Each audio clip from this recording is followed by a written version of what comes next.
Hello, people.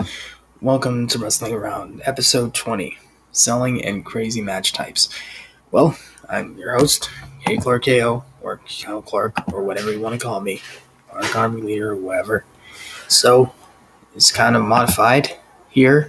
So, we are going to have three guests, Vince Series, Shamar, and Chili Willie. Two of them returning, these two. Vince Series and Chili Willie, and Shamar.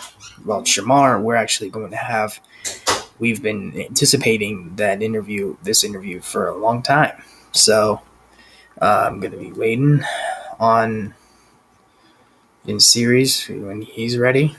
So I'm going to talk about today's topic, which is sells and crazy match types. You've seen a lot of crazy match types over the years if you're a wrestling fan. Was it a pole match? Like something on a pole match, which is kind of stupid. Was it guitar on the pole match? What is it? Barbed wire match is not that bad, but right. All right, so send him it. So anyway, I'm gonna tell you about selling. Selling, of course, is just how you react to a move in the world of professional wrestling. There's two things. You either do normally, you either oversell, or you just no sell. Overselling is just basically just where you just like go overboard with how you take the move. And then no selling is just like flat out no selling is like the same thing. It's like you don't get affected, nothing, no effect on you. And then just normally it's just like you take the move normally, it's like in between. So I'm gonna introduce you to my guest up this time. It is returning on the show for the third time or second time. It's Vince Series. How you doing, my man? Oh, you can't hear me? Oh.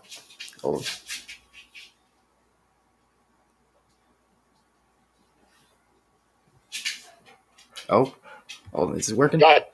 All right. How you doing, my man? It's been a while. Good. Yes, sir. What's going on? Nothing much. I've heard you had a match with Vlad at Sucka Slam. Yes, sir. I honestly can't wait for that match. Well, the first time you both faced off was, at the AJ's birthday party. And, Yes. Well, it was with Grimm kind of like getting involved because he still has a little grudge against you because you ripped up his belt of his title. So, what do you have to say to Vlad, your opponent at Sucka Slam? Listen, he got the easy way out last time. This time it's in a cage. Nobody can get involved. And we'll see who the better man is this time, obviously, because it's in a cage. There's no, in, out, up, down.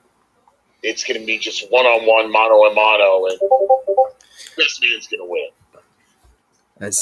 I see, and Grimm has a match like 3 matches of his own, so he doesn't have I don't think he has time to get interfered in your match any other way. I'm kind of like assuming that off the dome, but besides that, so throughout the years you've been in the wrestling business, you had to go underneath, take moves like that you seem either uncomfortable with or just or have like moves that in your arsenal that sometimes it's like, I don't like this move. Let me try another one.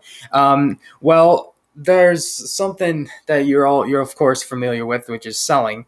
Do you have any stories that you have you got real hilarious moments like somebody oversold you or no sold or flat out just made you laugh in general of their selling? Well, I just did a 30-minute rumble for the SWF. I had a young guy who's I'm not sure how long he's been wrestling, but not very long. And he comes up to me in the locker room and he says, "Hey, look at this T-shirt. He just got T-shirts made, like his likeness and stuff like that." I'm like, "All right, you're only however long into wrestling, and you've already got T-shirts made, which is just a little ridiculous." So he comes into the match, and a little bit of improvisation. He comes into the Rumble. It's me and Astro Morales. He comes in, and the first thing I do is I throw him in the corner. I tear the shirt off. And I shot the ever-loving hell out of that kid. I lit his chest up, and then Astro tagged in and lit his chest up also. So earlier in the match, during the Rumble, before I was in there, Charlie Bonifer and Vincenzo had done a hardcore gimmick in the match. And they had thrown a bunch of shit into the ring. And there was still some stuff sitting in the ring. And there just happened to be a magic marker sitting in the middle of the ring. Uh-huh. So the kid is bald. Shaved head. We chop him down, and I'm thinking, this wasn't talked about in the locker room. This is complete improvisation. I grab the marker, and I go over this kid. He's on his knees, and I draw a tic-tac-toe board on his bald head. And Astro and I play tic-tac-toe on this kid's head to see who has to get out of the ring in the middle of a Rumble. There was just the three of us in there.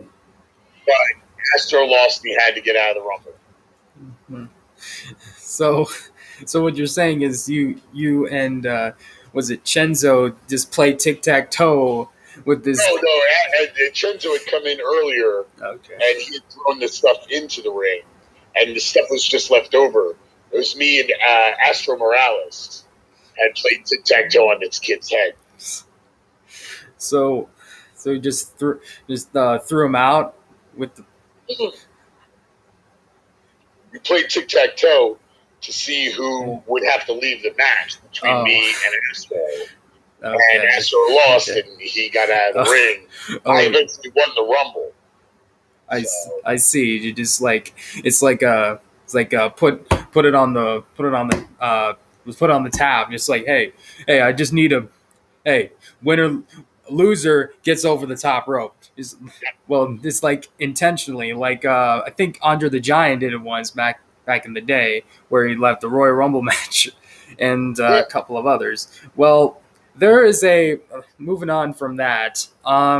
So you might have heard through the grapevine that two massive superstars from the WWE are battling at SummerSlam, which is Bobby Lashley and Goldberg, which it's a lot of buildup has going into this match.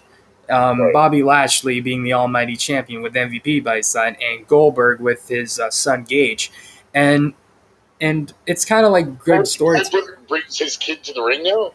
No. Just like by ringside, he just got. Well, you see, he got into some type MVP was kind of like, hey, your dad is. I'm gonna. Almighty Bobby Lashley is gonna end your dad's career. Right. So if you had to pick who would win in that match, who would you pick? Well, if the WWE was smart, they would go with Lashley. I haven't watched anything. I don't know what's going on, how the storyline's working. But if WWE was smart, they would go with Lashley because, as far as I can think, the guy's probably a full timer. And again, to look what that did to Bray Wyatt's career. You had Bray Wyatt job out in however long, 2 minutes to Goldberg, and that basically killed his heat. Do you really want to do that again to another person who's a full timer and have them job out to a 50-something-year-old part timer? It might draw one night of a pop, at a pay-per-view, but in the long term, it's just not good business. So back on the topic of selling, when you first took your first bump, How did it feel when you were like in the ring and like took your first Oh, sell? my first actual, like, I mean, besides training, but my first big bump, gosh, I don't even remember where the hell it was.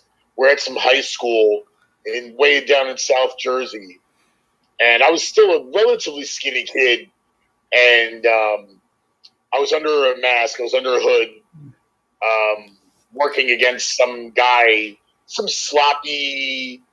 He's one of those guys that's just big and fat, but thought he was muscular because he was big and fat, and I can't remember his name for the life of me.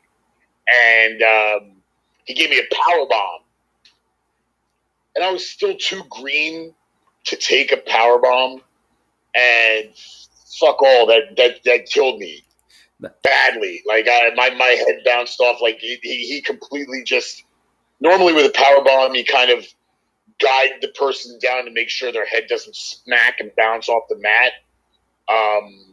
This guy just launched me and drove me down. And yeah, that sucked. I was probably 20 years old and got my bell rung pretty good. So I didn't want to take many bumps after that. But now, as you know, at 44,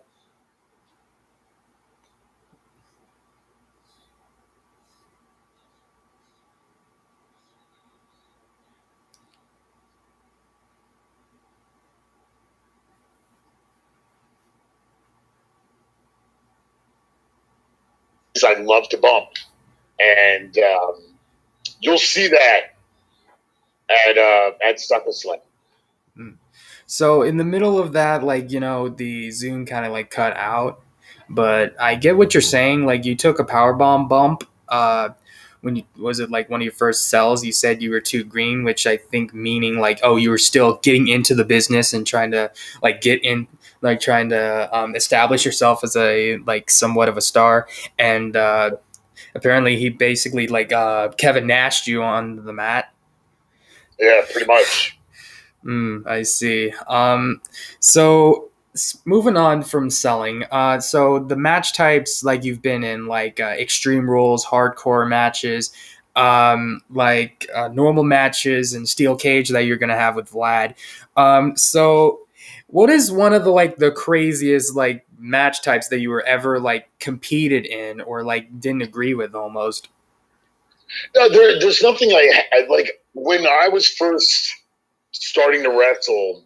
There was a company in Jersey called the Empire Wrestling Alliance.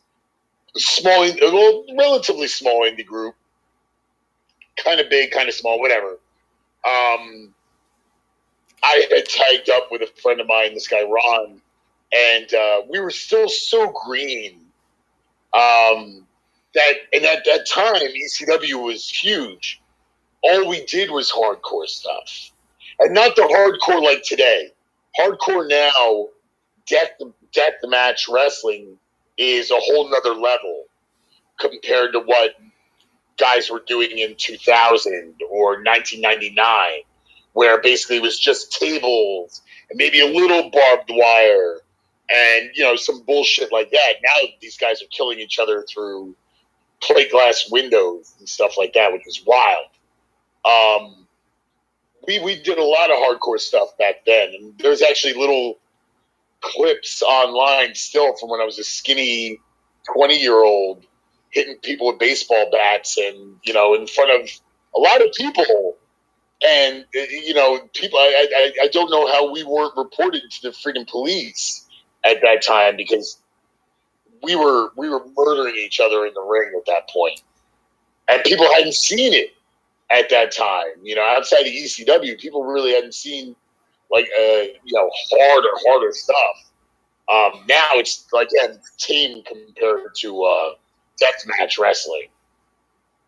I see. So it's basically hardcore all around in a early promotion that you've competed in. So like during the match or like during any of the matches that you had over your career, was there any points that you had like? Of course, you did some type of improv in some matches to like make up for with like a show. And has there been any like memorable moments of like you doing like improv something on the fly?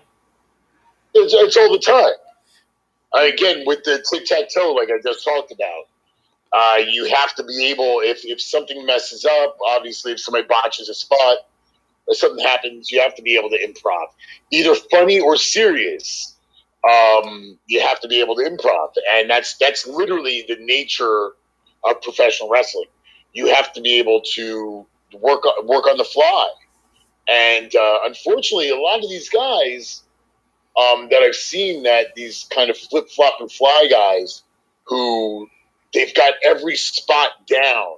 They will sit there and they will talk about every spot ad nauseum for, the whole day before the match, the whole day before, they get into the ring, and one spot botches and they're lost. And everything looks like shit afterwards. You have to be able to work through that. And I've seen a lot of guys that can't. I've seen a lot of guys that once something gets botched, they're completely lost and they can't improvise. And again, I'll go back to just 2 weeks ago to that Rumble where I had a whole finish. It was me and this guy Mcintyre, who's a great lucha worker. We were supposed to be the last two guys. And we had this whole huge spot set out for the end of the match. Like, really cool shit. And he was number 1, and I was number 20 out of 30. So I'm in the locker room, and I'm listening. I can hear, and we got the little monitor. And Mcintyre gets thrown out at, like, number 4. What the shit just happened? And apparently he got hurt, so he told him, just throw me out. And now, everything's gone. The whole finish of the Rumble is gone. So you got to work on the fly. So now I'm back in the locker room. I still have probably 16 people to go out before me. And I don't know what I'm doing for the finish. I just know I'm going to be in there through 10 people. And I don't know who's number what. I'm like, I'm not even going to worry about it. We'll figure it out when we get there. I didn't talk to anybody. I didn't figure out, what number you coming in, what number you coming in. I was like, I'm going to be in there when number 30 comes in, and we're going to figure it out. And that's how it happened. We just improvised and we worked it out. So somebody just got eliminated from the Rumble that wasn't in the script, that wasn't planned. Right. So you had to make something up to make up for that mistake. Mm-hmm. So back to your early days, when you started making waves in the wrestling business. I know when you started trying out with trainer Mike Sharp, and have you ever done some type of training match, when you were in that when those tryouts when you were training with Mike Sharp? There was no training, there was no tryout matches. It was just you trained, and basically what you would do is when you thought you were good enough, or when Mike Sharp thought you were good enough, you would go to shows, the local indie shows. You would always showed up with your gear, whatever you were going to, whatever your gear was at that time. You showed up with your boots, you showed up with your gear to the shows, even if you weren't booked. And you went in, you were like, hey, you'd show up 4 hours, 5 hours before the show. You would show up and be like, hey, do you need help with the ring? I'm training with so-and-so, Mike Sharp, so-and-so, whoever you were training with. Do you guys need help with the ring? Yeah, come in. You would help unload the ring. You would help set up the ring. And you were there. You could stay in the locker room, or they would let you sit in a crowd. And God forbid somebody called out of the show, or somebody got hurt, blah, blah, blah, blah, blah, blah, blah, and they needed an extra hand, there you are. And you always had your gear in the trunk. And that's how it worked back then. I see. So it's just in the early days, it was like that, where it's not any tryout matches or anywhere. You just flat out training. So right. If you had to pick if you had to pick like an ECW, WCW, WWE guy that you remember, like out of the three corporate promotions, which one would you face in a match if it was proposed to you? Well, I faced a lot of the old WWF guys when I was younger. I did a lot of work with, I worked Sergeant Slaughter, I worked Brutus Beefcake, I worked the Honky Tonk Man a million times. I worked Demolition. It's I worked a lot of those old guys from when I was younger. I'm working with the Powers of Pain in a couple of weeks in Tom's River.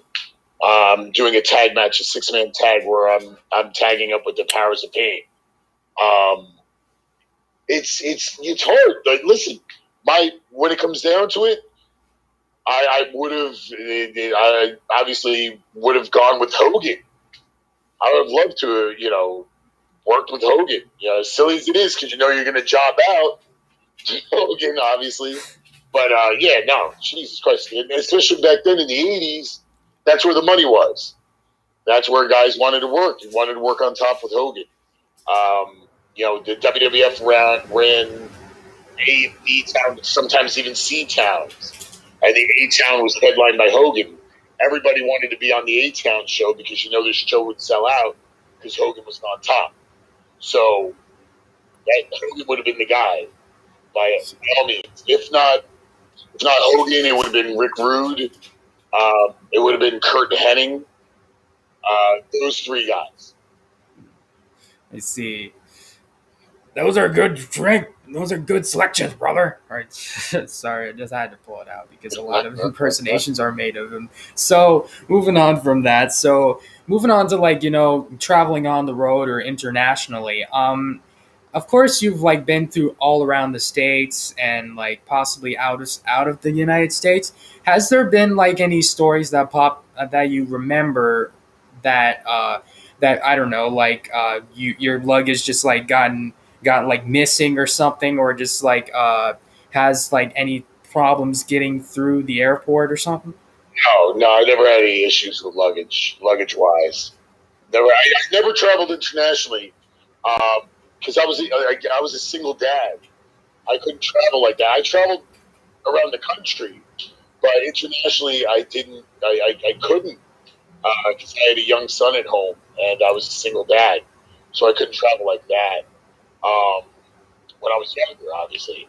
But I never really had any issues that I can think of. I had my bag locked one time, but that was a rib, in the locker room. It wasn't lost luggage. Somebody put a padlock on my bag in Pennsylvania one time, but that was about it. Nothing crazy. So the moving on from that with the ring attire and the entrance attire, where you go into the ring and just either cut a promo or just do your job. And if was there any type of people that came out that you were either facing or tag teaming with that you kind of raised an eyebrows, you really gonna wear that to either a tag team match or a singles match? It happens all the time.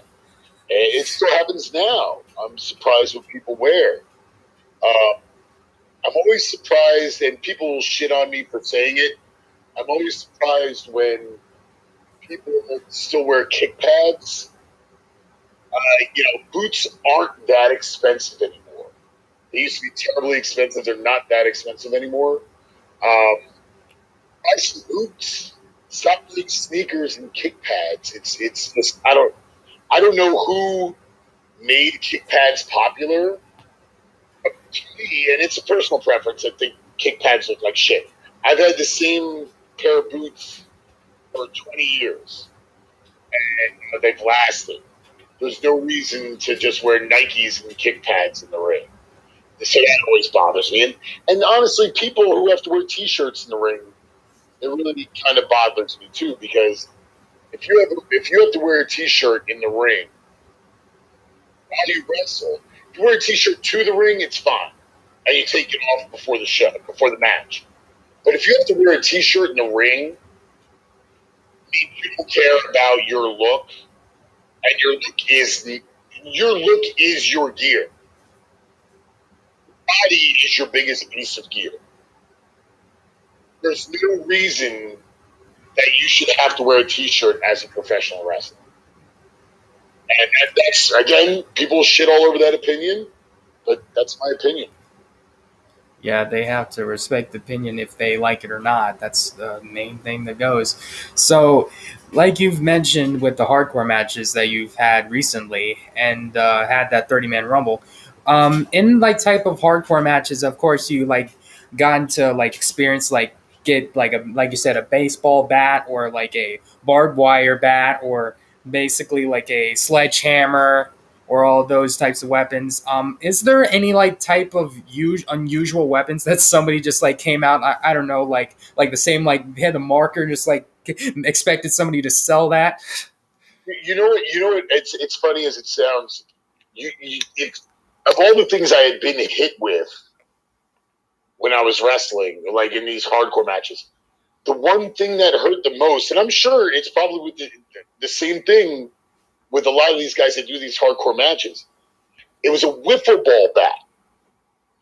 I took a wiffle ball bat flat across the back, and it's just plastic, and it rips hard.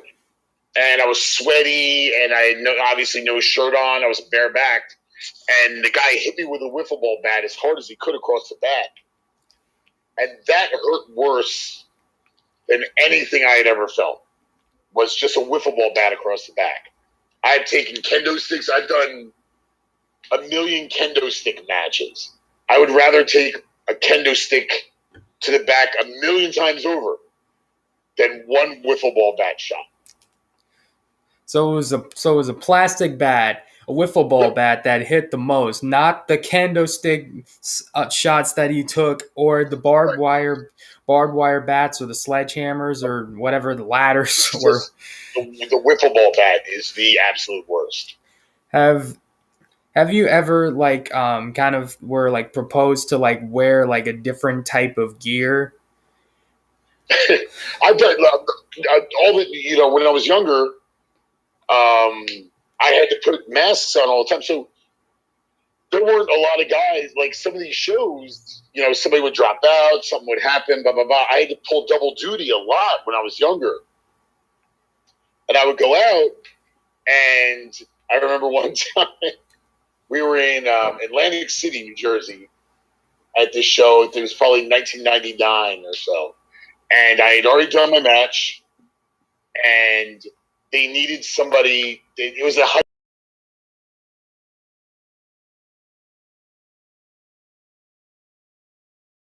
there who was like the coach of the football team, some bullshit. Really wanted to get into a match. So I had already done my match, and they couldn't figure out who was just going to basically job out real quick, get squashed by this teacher to make everybody happy in the crowd. So I was like, listen, I'll do it. So I put the mask on so nobody would recognize me. But I realized I didn't have any other gear with me. So I couldn't go out with just a mask on with the stuff I just wore to the ring. Everybody's going to know it's me. So this guy, Chuck, who was another worker at the time, he was much smaller than me. And he gives me his gear. It's like, hey, it'll be funny because he wore these kind of like disco tights, these long tights. He's like, put this on and just put a T-shirt on. So I walked out in front of this crowd and I put them on. And basically, they were so tight and they were so small. And everything was showing, if you know what I mean. And I go out and I put a T-shirt on over it.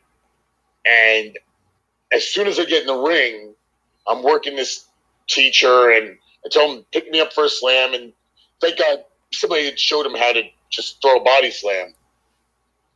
He slams me and the tights tear. Right down the middle of the seam, right there by your nuggets there, and I didn't have any underwear on. So here I am in the middle of this crowd. It was a sold out school, but there's probably 1,000 people there, and everything comes out. My good and plenties all fall out of these tights. And I had to basically grab myself and run out of the ring holding my stuff back into the tights, running back into the locker room. I see. Those types of mishaps should at least happen once in your career. We all know it's possibly coming at some point. Like in WWF at the time that you were watching, there was a lot of celebrities that came on. Like I think you might have heard of some, like Lawrence Taylor and Mike Tyson and Floyd Mayweather. All of those people like get involved in matches or had matches of their own. Have you ever gotten like some type of either like storyline altercation or like had a match with some celebrity outside of wrestling? Outside of wrestling, no. No. I can't think of anything like that I've gotten involved in. No. I see. It's just it's kind of a little. It's kind of hard to find with all those celebrities like going around the country and all that. So it's kind of hard to find like getting into a storyline with. So speaking of like matches, when you watched WWF, what was your favorite type of match that you watched before you got into wrestling? Matches back then were kind of really vanilla matches. There wasn't anything crazy. When I was younger, I guess it would have been what they call the Texas Bull Rope match, or even a dog collar match. Texas Bull Rope was, you had a bull rope between two guys. They were attached. One of the great bull rope matches, I think. I think it was Stan Hansen and Lex Luger, like Halloween Havoc, like 1990 for WCW NWA back at that time. And you basically had to draw your opponent. You had to be dragging your opponent and touch all four corners as you drag your opponent with the rope to all four corners, which makes for some great stuff because there's a million things you can do with that. And there's a million ways you can go with a finish with that. So that was always my favorite. It was like a Texas Bull Rope match. Well, to spread my personal opinion about the like the types of matches that they kind of like, well, compared to today's matches are kind of like more like normal compared to like the hardcore matches that we see on either like AEW or WWE or all the other independent shows where they get the freedom to do so. Besides that, if you had to like pick your own stipulation on like some type of match, like in some type of storyline, if like your personal favorite type of match, what would you pick? I've always been big on, and I've only seen it once. It's called a Doorway to Hell match.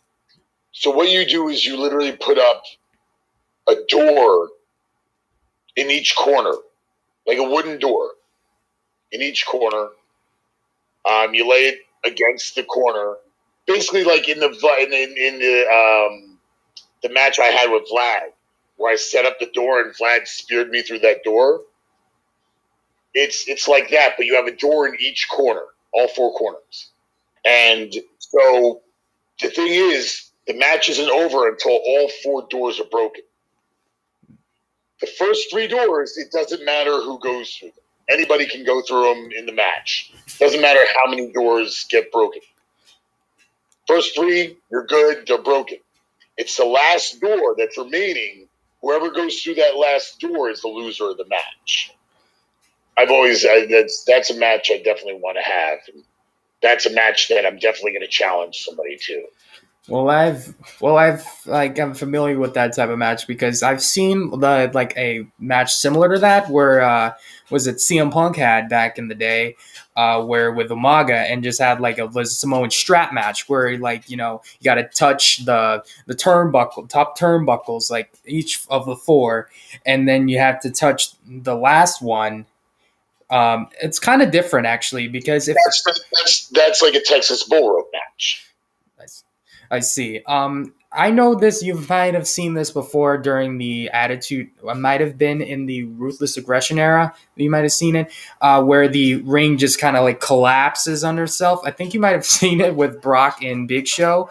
If has that ever happened? Even though if you ever like saw like a type of circumstance that the ring just like collapses and like after like a superplex or it really doesn't happen. That has to be, obviously, that's always part of the show. That never happened. I've never even heard of it. Definitely never seen it happen without the ring being gimmicked. I've seen boards break in the ring, like the actual boards in the ring. I've seen them break during matches, but I've never seen a ring collapse. I've seen ropes break during matches. I've been in a match where the top rope broke, but I've never seen a ring collapse. No. So, of course, like when you get into the business, you got to go through like dietary changes and different training methods to stay in shape. What type of training methods did you use back then compared to now? I didn't train. That was the thing. I wasn't, when I first started, I wasn't committed to the training aspect like I am now. I was still working out, but not like I am now. It was different. I was eating anything I wanted. I was drinking anything I wanted to back then. Now it's a lot different, obviously, because I'm much older. Yeah, no, I really didn't change that much back then when I first started. So it's all the same, I guess. So, what was like the most like kind of like shocking match that kind of like surprised you? Like how the ending kind of like what was it?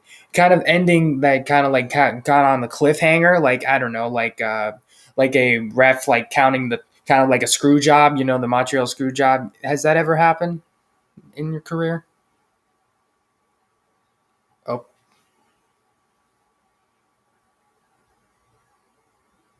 Wait, hold on. Is it working? Okay. Can you hear me?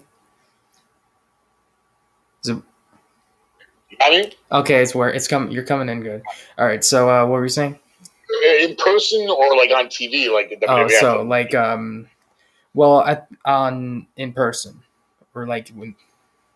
I've never really seen anything crazy like a screw job or anything like that. Yeah, no, I honestly, I mean, I've seen shoots where things go badly. I've been involved in stuff like that where just stuff goes badly. It turns into like a legitimate fight. And that happens, but no like screw jobs or anything like that. I really haven't seen anything crazy like that type of crazy. Before, besides becoming a wrestler, have you like kind of like discussed like some kind of like got wrapped your mind around like different other sports like basketball or football? No, I played football. I played baseball when I was younger. I got half the scholarship to go play baseball. Out of high school to college. But that nothing was going to happen there. I wasn't going to make any money. I was just going to be a bench guy for a college team. There wasn't anything there. I see. So I think you might have seen this before. Like the infamous match. Like you said, you have like a steel cage match coming up, and you have seen Hell in a Cell matches, of course, during the early '90s. And have you ever like been in some type of like cell like structure? Yeah, I mean, I did it not far from here at Convention Hall in Asbury Park. I did a cage match that was basically a cell match. The cell structure is not was not a WWE. Everybody thinks it was like Hell in the Cells, like a WWF thing or WWE thing. It wasn't. It was really originated with the NWA and with the territory with Jim Crockett when they would do what they call war games. I think NXT does war games now. Yes, they do. That's where that type of cell structure originated. And we did a cell at a show back in 2000, August 2000, which is funny. It's 20 years ago, 21 years ago, this month in August. Yeah. Out of the moves that you've taken and performed, what was your favorite move to either take or perform on somebody under? I love to take suplexes. I don't know what it is. It's just one of those random things. I love suplexes.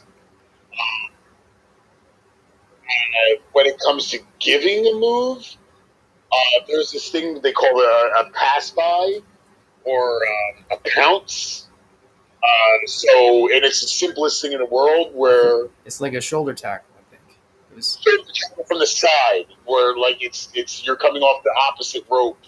You're not shoulder tackling straight head to head. You're coming from the side of the person, and you kind of bounce off of it. And it's the simplest thing in the world, but it looks so damn good if it's done right that I love that. There was like a guy that actually performed the pounce. Who was in Impact at the time? Who came into WWE for a short stint? But you might have heard his name, Marcus Corvon. I think I remember. Yeah. He's like, I don't know. I think he stopped wrestling when he gotten into the WWE and he was released. But it's super. It looks like $1 million if it's done the right way.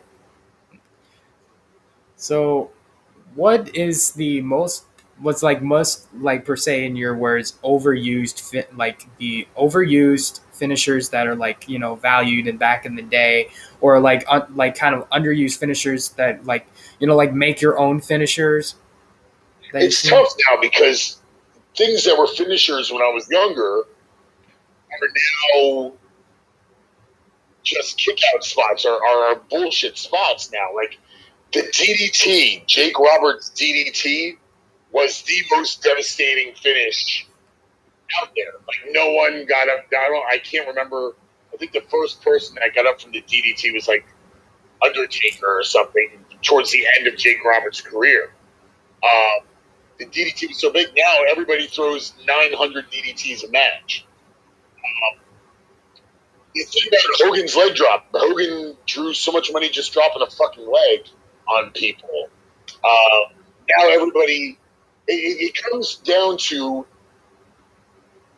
as finishers get more difficult to perform and take more time to set up, where it looks phony.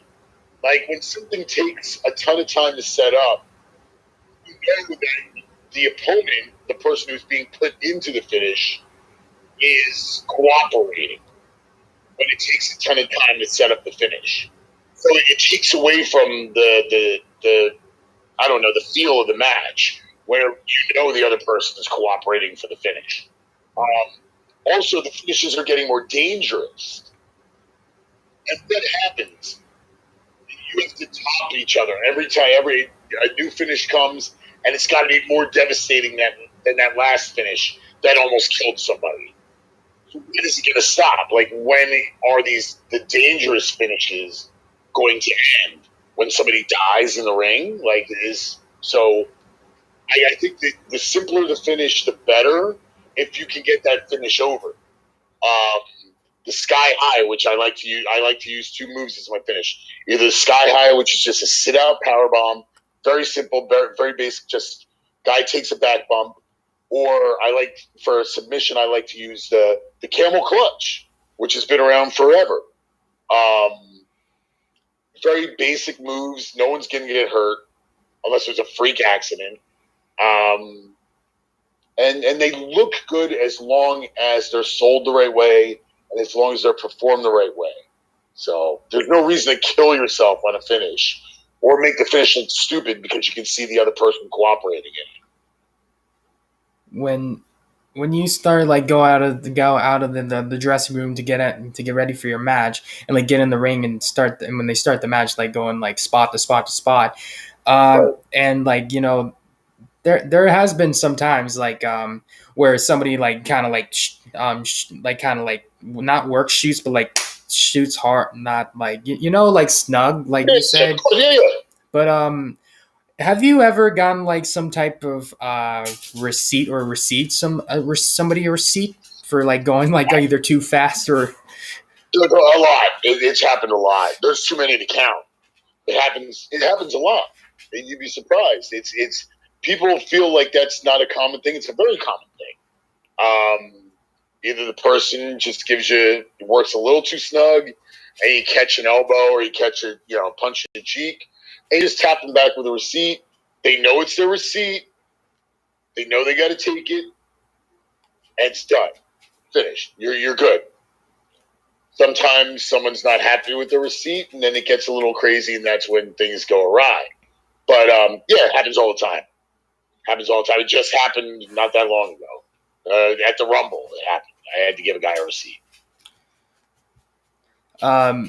Moving on from that, have you? I think you might have experienced this. Like, might have been like more than once of being booked more than once on the card. Yeah, it happened a lot when I was younger.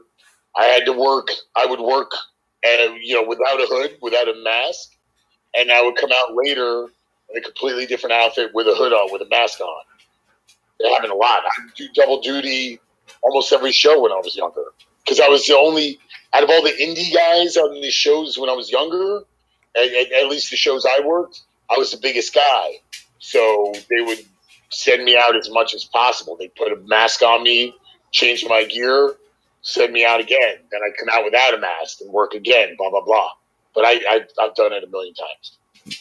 So out of the finishers that you have done and who have been received, which are the ones that you've like seen before that was like kind of like either shock you or like it's like, oh, that's some dumb of a move. It's like, why would you use that in a wrestling match?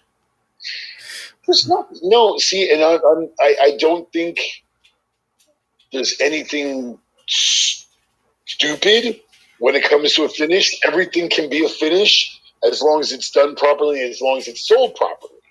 Anything can be a finish, unless it's completely stupid, like somebody flicking your forehead and you take a big bump for some bullshit like that. But as long as there's impact or there's some type of submission where it looks legitimate, there's no problem with it. There was this one guy I used to wrestle with. He did just basically his thing was because he was 900 pounds. I mean, I'm exaggerating by saying 900 pounds, but he was probably 500-600 pounds, and he could barely move. I don't know why he was wrestling, and he basically his move was a kick to the gut, and you had to oversell this kick to the gut, and he could barely get his leg up. Like there was no momentum behind the friggin' kick. So that was probably the worst.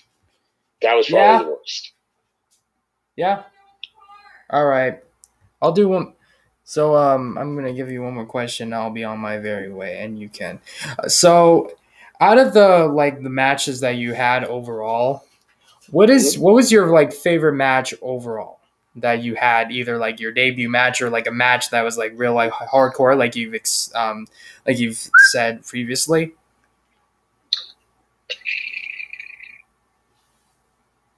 That's tough, man. That really is tough. I'm just trying to think of. I don't. I honestly, it's tough to say. It really is. I think recently, the SWF did Mega I've Slam, heard you. which is their biggest show of the year. I got to debut the new gimmick, the Cerberus gimmick, at that show, and I know they're waiting. I had a great match against Astor Morales. We did probably 15, 20 minutes, and we beat the shit out of each other for about 15 or 20 minutes in the heat outdoors on a black canvas, on a black mat. That recently is my favorite. I mean, what? I had a really great match. Great is relative. I had a really good match with the Honky Tonk Man when I was like 22. All right. I actually made it work a little bit because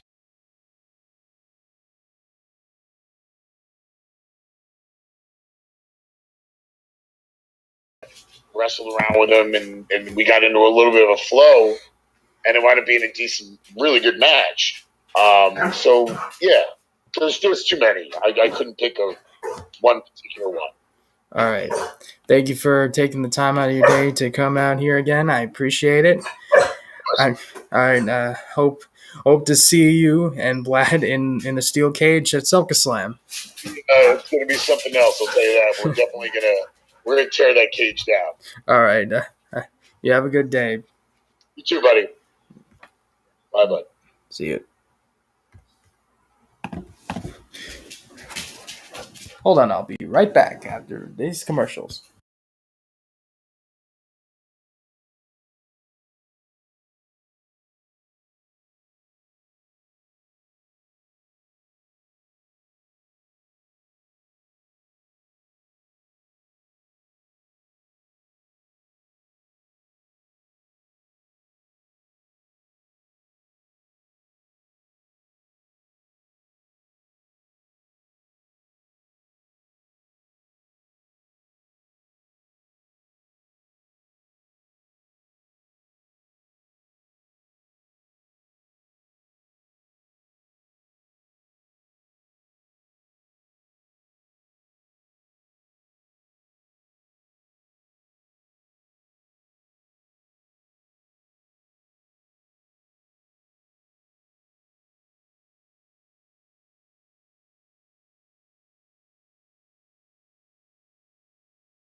Hello, people again. Well, I was just I just had to do some I just had to put away some groceries. So I'm gonna have a next guest, which would be Shamar. He would agree to this. He's been wanting to do this for a long time. Hold on 1 second. What? Get my drink right there. Drink?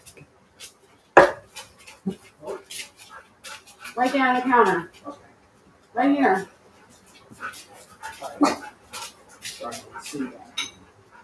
Thank you. Okay. I love you.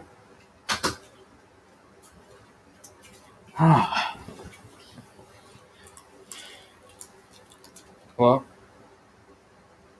no, he's not there. All right. So as I was saying, we're gonna be doing is another guest, Shamar, that will be on. I'm gonna just text. He told me got me through his phone number. So hold on. Vince said Vince murdered the boy band in that Rumble. LOL, Jason. Wow.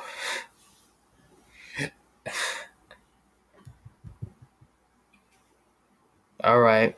I don't know why I'm supposed to laugh at that, but all right. Thank you for stopping by, Jason. I don't know if you're watching this still. We're gonna have Shamar on. Let's see. I'm just gonna text him, see if he's ready.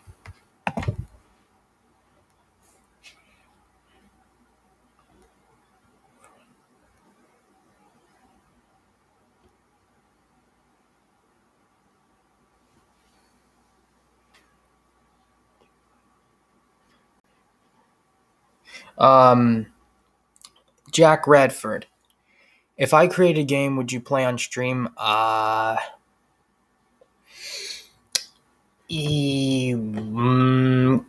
could. I could play a game. What are you making off of? Like Splotter or something? Or some other game?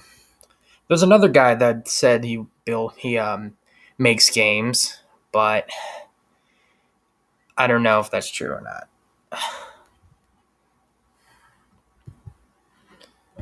All right, so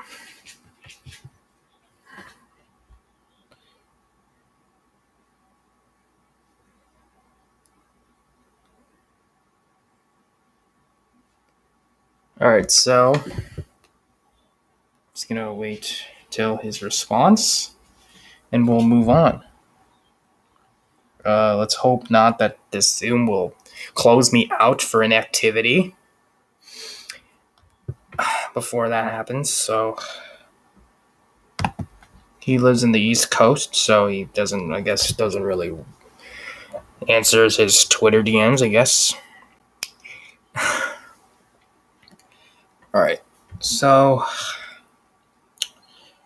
I'm just gonna talk about. Oh yes, yeah, it is. Is 9:30 good?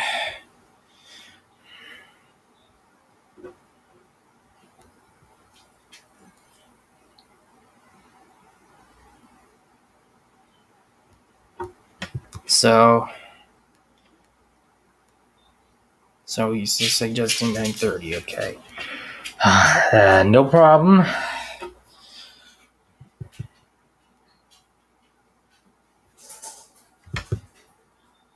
All right, yeah.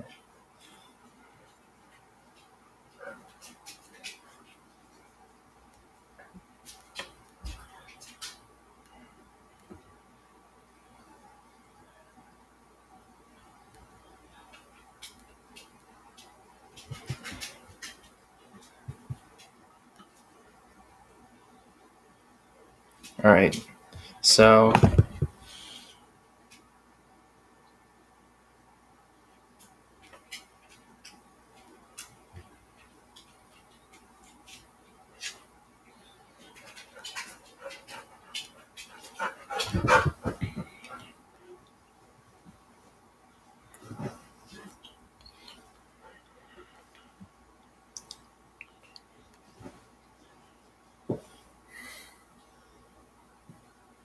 So, the boy band, if you're still watching this, if you want to have the floor about, was it Jason who watched this?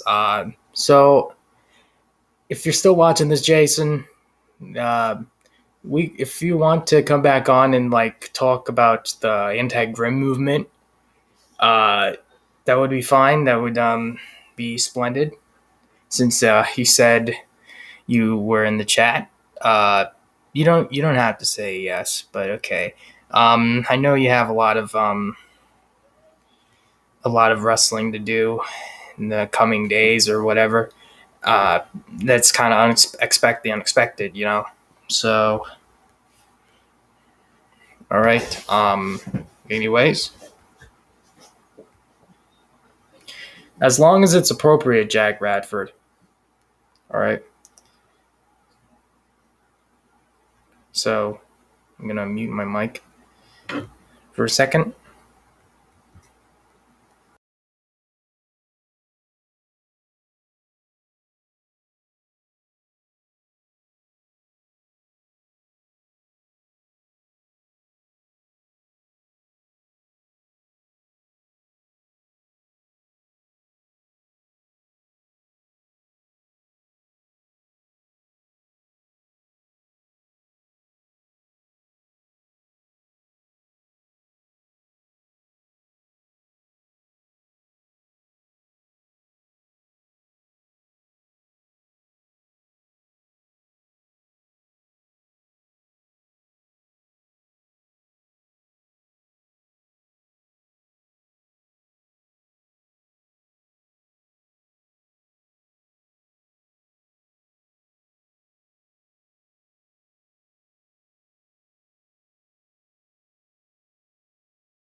Hold on, wait a second. Okay, now it's my. Oh, I was muted.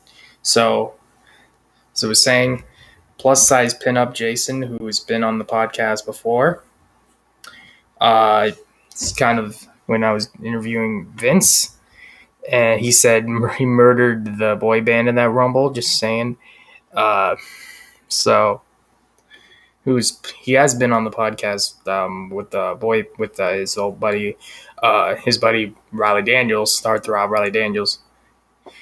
So the last time they were on the show, I think it was just Riley Daniels, but I hope that we could meet up on sometime on the podcast, and we could discuss the anti-grim movement and see what it means to you.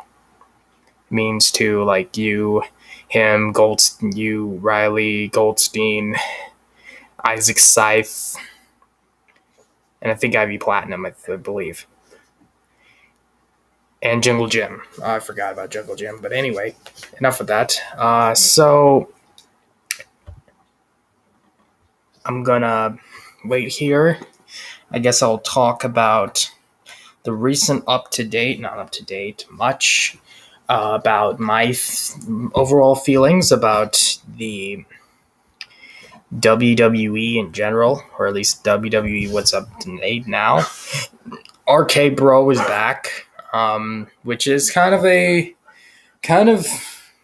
surprising actually, because Randy Orton didn't really like, hey, I RKO'd you. Why are you going back over? Why are you helping me? But and that turned real quick when he said, hey, I respect you, man. Even if I RKO'd you. That's like saying, oh, you know what? I'll throw you off a cliff. And then you just like, and then he just comes back up and then just saves you from like a mob or something. He's like, oh, I respect you. I respect your heroism. Whatever that word is pronounced. So about 9:30, Jamar wants to come on. So I'm going to wait to Phil done, and then I'll talk. I'm talking about WWE as of late and my predictions for SummerSlam and possible feuds. Hold on, I think I got some type of predictions down here that could hear. All right, or is it no? Hold on. Also, episode 21 is going to premiere tomorrow at 8 p.m. 8 p.m. 5 p.m.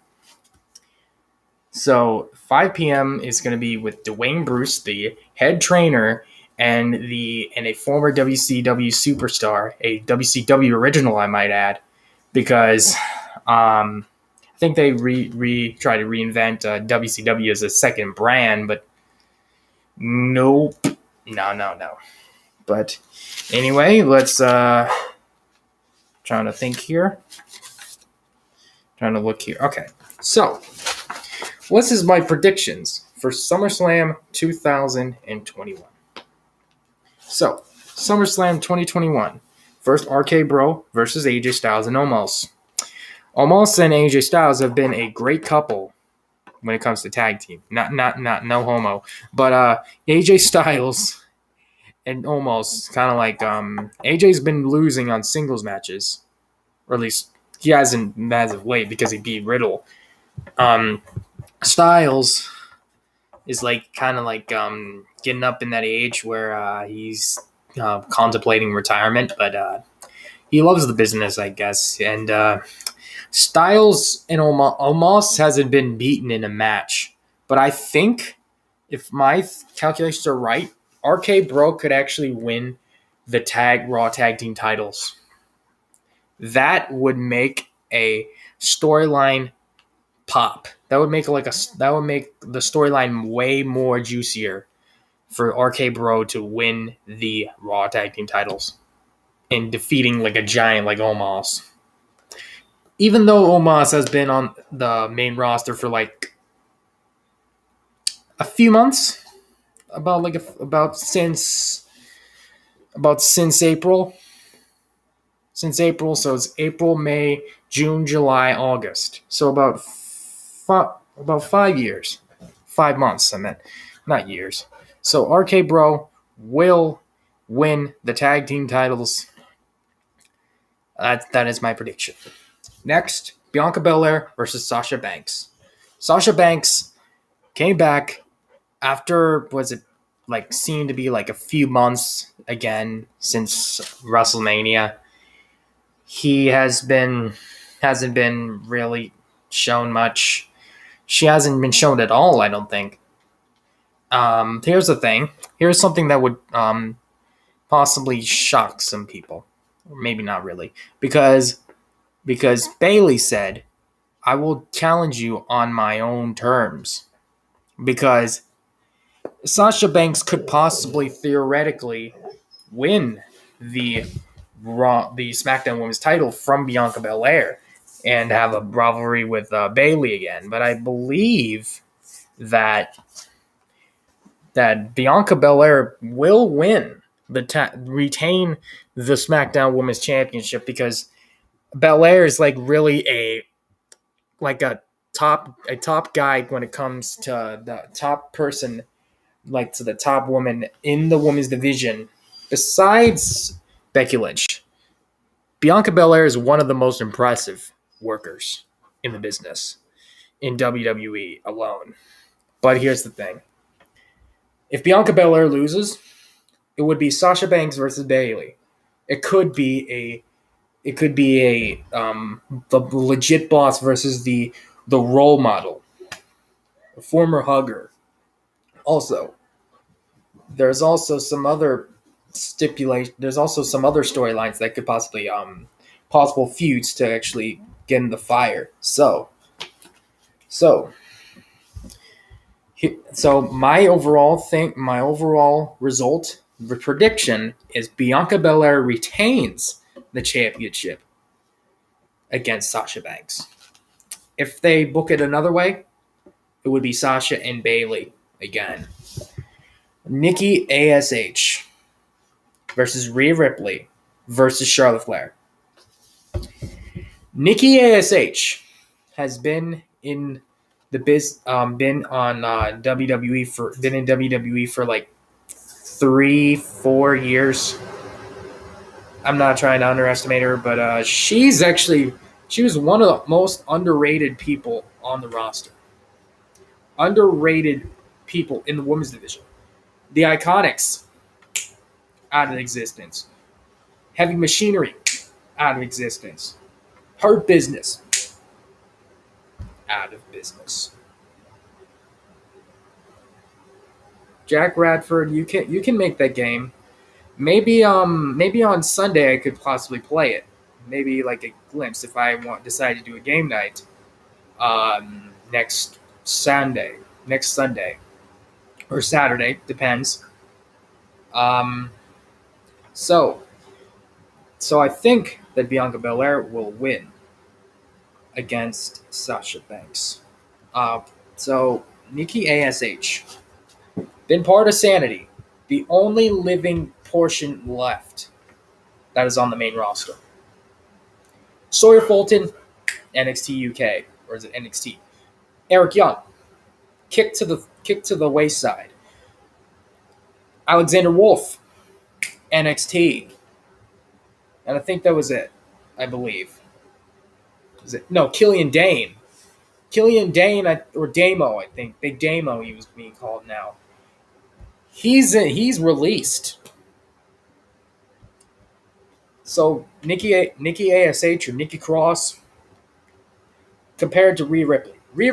I think Rhea Ripley is real impressive. Because she did the JOB for Becky Lynch, which I do not mind. Actually, no, it wasn't.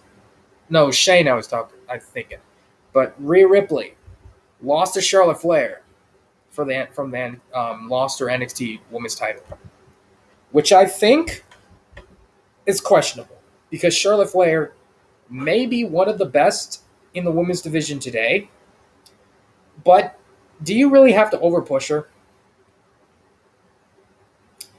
But in this circumstance, Charlotte Flair, even I'm surprised she still has the last name of Flair, because her dad, Ric Flair, been released, asked for release, and he's off to the races. And Charlotte Flair most likely might lose this and have either Nikki ASH or Rhea Ripley win the match. But I think Nikki ASH will actually retain the championship because Nikki ASH has been getting pops and boos, of course. But no offense, Rhea Ripley. Rhea Ripley I think, will get there eventually again. If Rhea Ripley wins, I'm fine with it. If Charlotte wins, kind of questionable, but I'll be fine with it. But Nikki ASH is the overall winner. Raw Women's Championship still on her side, still on her shoulder. Okay, here's one that's kind of questionable. Rey Mysterio and Dominic Mysterio versus Jay and Jimmy Uso. The Bloodline versus the Mysterios. Usos versus Mysterios. Mysterios, kind of like getting some type of build-up I could see, is Rey versus Dominic. I think they're building towards that. That's a potential feud that could happen if they lose this match. Rey said once that he would want to win gold with his son. He didn't say how long. He didn't say how short. He just said just win gold with his son. But here's the thing. They could actually win, but I think the Usos with the Bloodline will retain the SmackDown Tag Team Championships because because Roman Reigns could actually still retain the Universal Championship, but I don't know because more on that later. Because Mysterios will do Rey versus Dominic at Hell in a Cell, I believe. Or actually, no, Hell in a Cell actually happen this year a little bit earlier than usual. I believe like TLC. Rey Mysterio versus Dominic. It's Mysterio. Or Rey versus Dominic. Jay and Jimmy. They're going to actually retain because I don't think Roman Reigns would like that. And Roman Reigns would possibly actually be disappointed in them. They would possibly kick them out of the bloodline maybe if they lost the titles. But I think Jay and Jimmy, the Usos to the Uso Penitentiary, will actually retain the titles. All right. So I'll do one more and I'll be right back. And then I'll be right back. So Edge and Seth Rollins. Edge. Why? Because Edge has been losing lately. Edge won the Royal Rumble, lost at WrestleMania because of Daniel Bryan. Well, no, I'm not saying Daniel Bryan is the purpose of actually making him lose the title opportunity. But Edge, I think, would win against Seth Rollins. Seth Rollins has lost to a lot of legends. Has faced off with like New Age Outlaws, Triple H. I don't think The Undertaker yet, but I think Seth Rollins should lose the championship. Not the championship. Edge would win because Edge has a little story building with the Authority. Edge, I think, would actually make a good winner in this matchup because Edge hasn't been winning. He lost.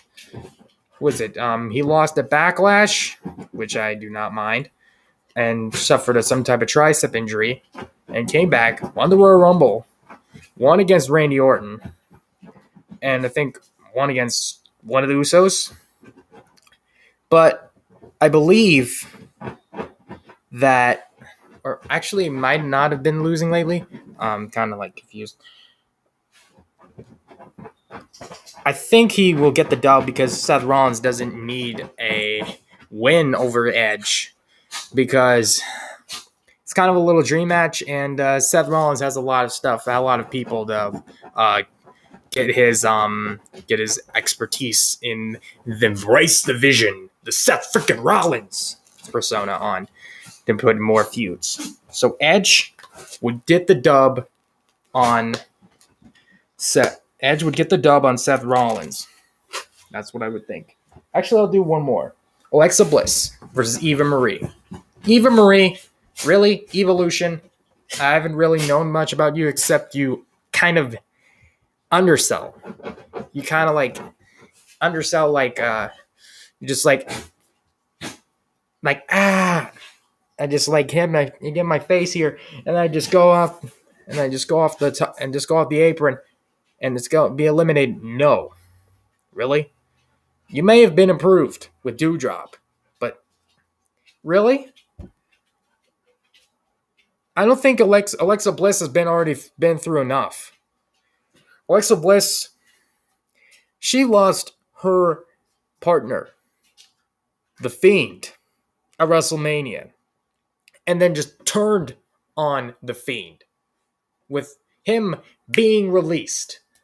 Could have gotten some type of storyline between The Fiend versus Alexa Bliss in some type of confrontation. They just flat out buried her. They flat out buried him. But Alexa Bliss, I think Eva Marie will lose because Dewdrop might get in the way, and Alexa Bliss might pull out Lily and get her involved. Either I don't know, throw Lily at Eva Marie or Dewdrop, or possibly there's a little speculation. Lily actually coming to life and actually fighting off Dewdrop on the outside. But I think Alexa Bliss will win against Eva Marie. That is my final ruling. And if Eva Marie wins, I'll be fine with that. I'll be right back.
All right, I'm back.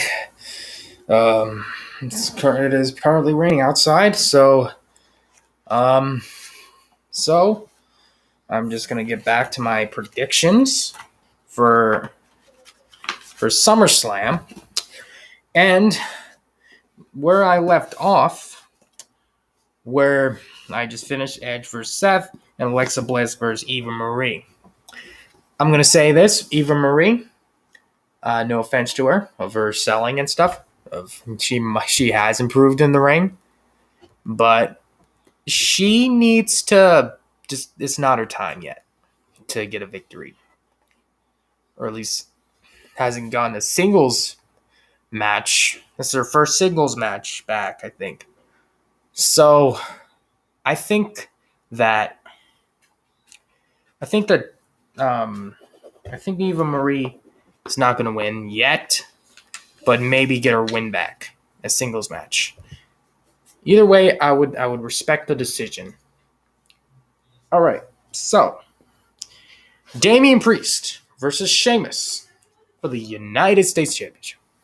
Sheamus, the Celtic Warrior, the Great White, and has one of the most famous bro kicks, one of the most famous kicks to the head, besides the big boot, or as of now in WWE. The bro kick, he just flat out just made Riddle unconscious at WrestleMania. That was shocking to me when I watched it back, which I have Peacock.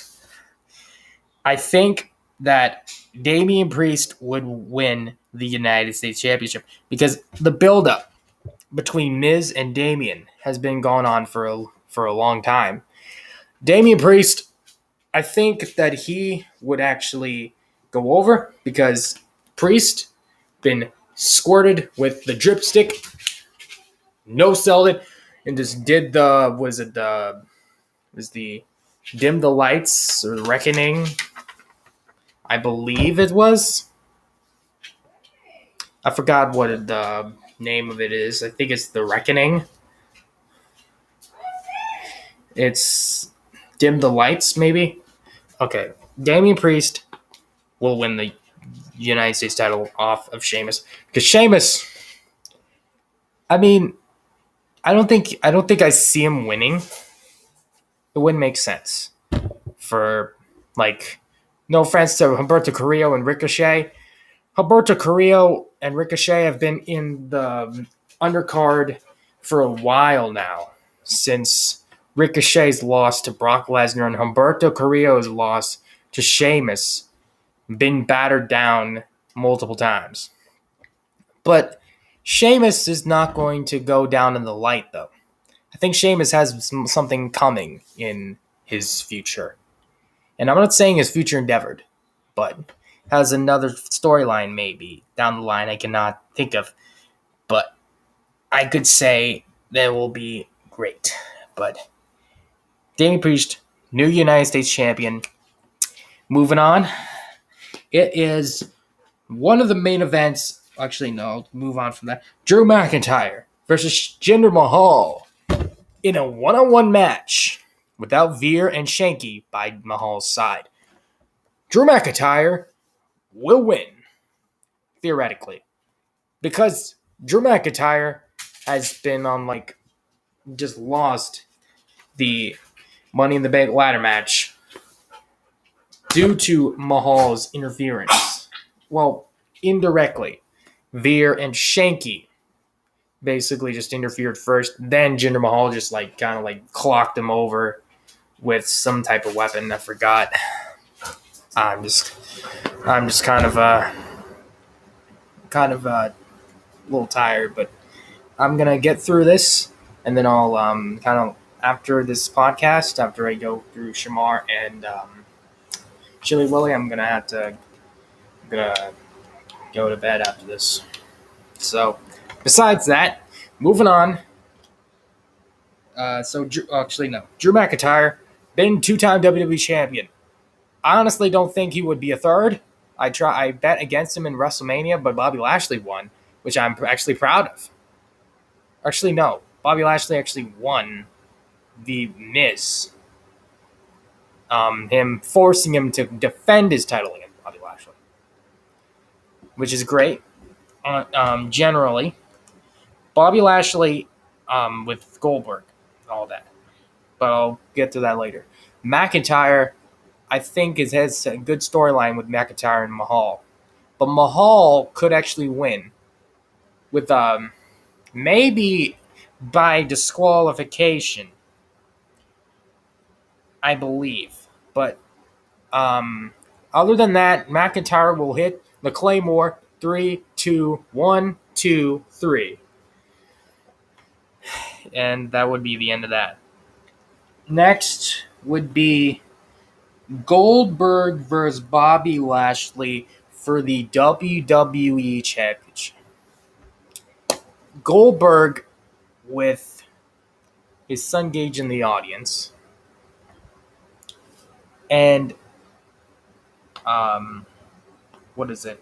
Bobby Lashley with his associate MVP. The CEO of the Hurt Business, or former CEO. I don't know if they call him the CEO anymore. But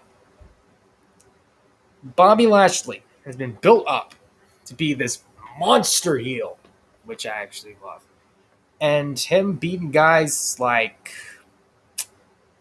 some guys that have established themselves, like Kofi Kingston. Xavier Woods has been established internet-wise, cyber-wise, I think. Not cyber, internet-wise, interwebs, whatever. And all those people that have faced, Keith Lee honestly doesn't need to lose precisely, but whatever they have to do, I have to respect.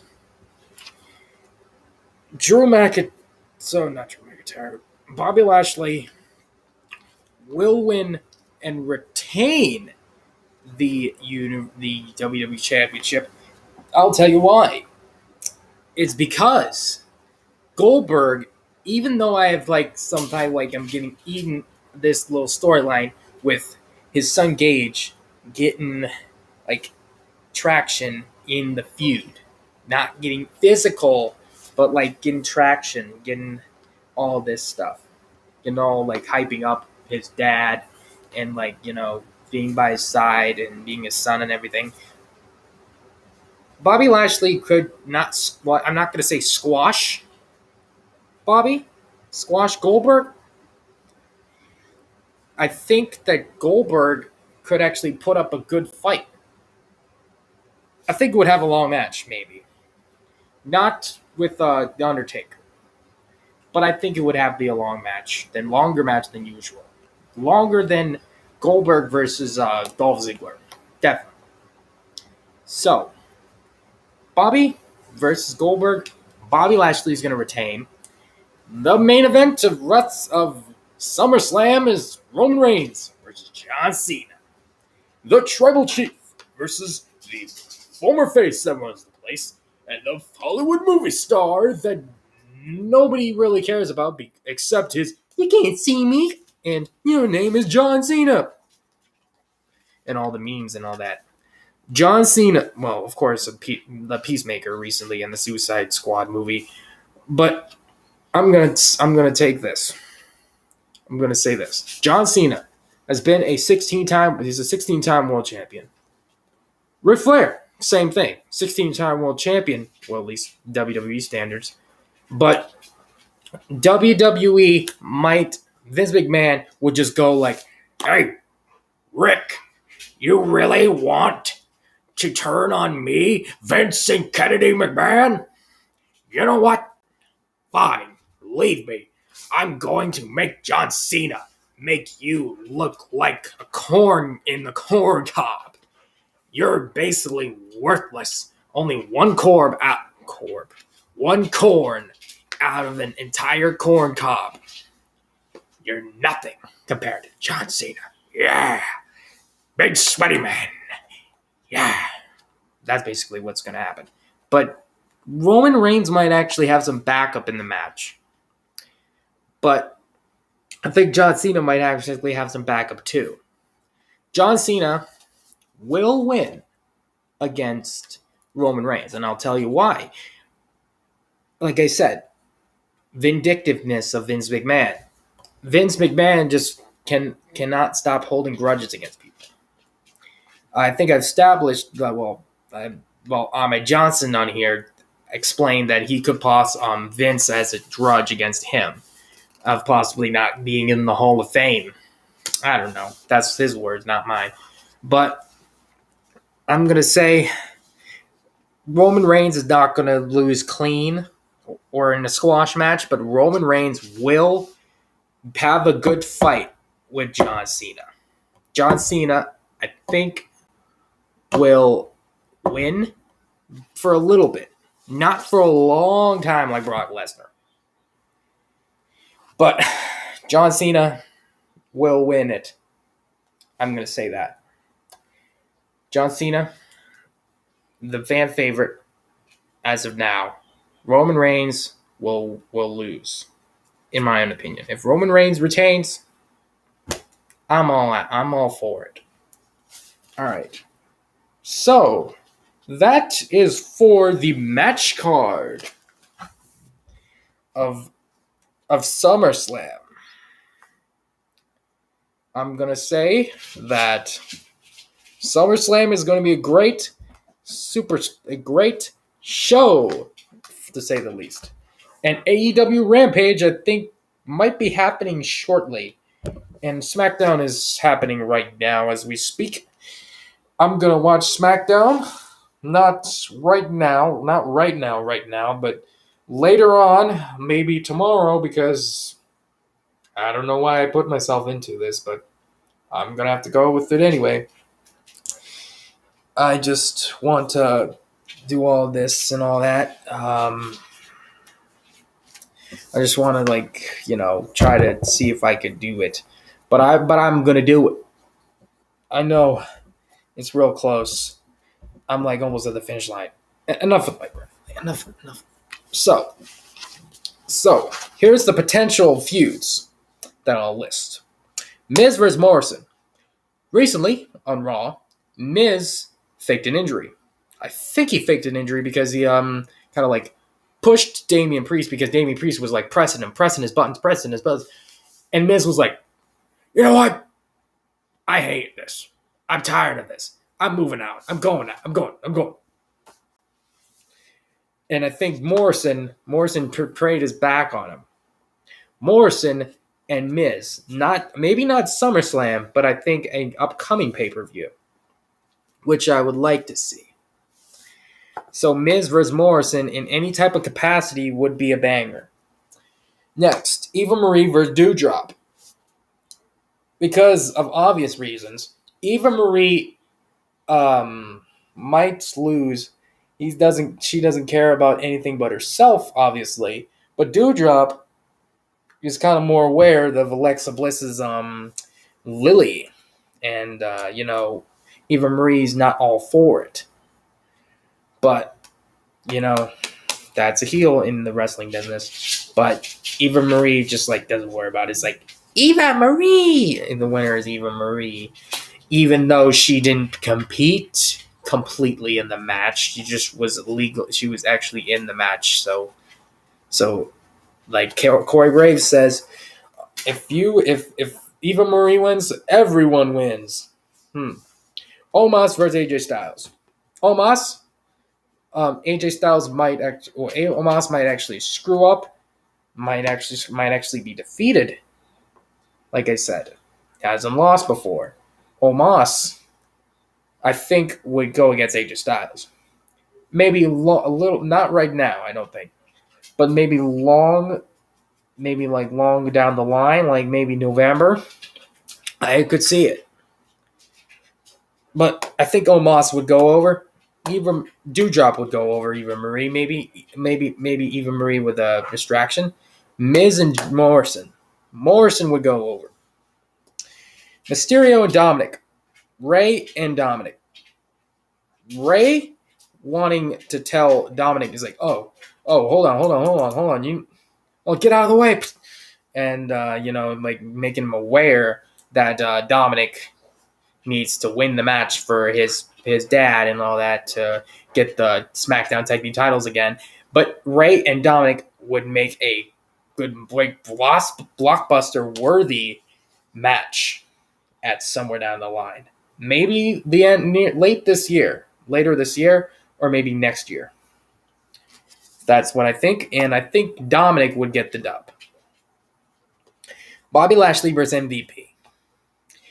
MVP hasn't been wrestling as of late, but Bobby Lashley would, if he loses the title, he would get real angry at MVP because MVP might be actually distracting Bobby Lashley, maybe. So I think what Bobby Lashley would do would win against MVP, obviously. That is all that.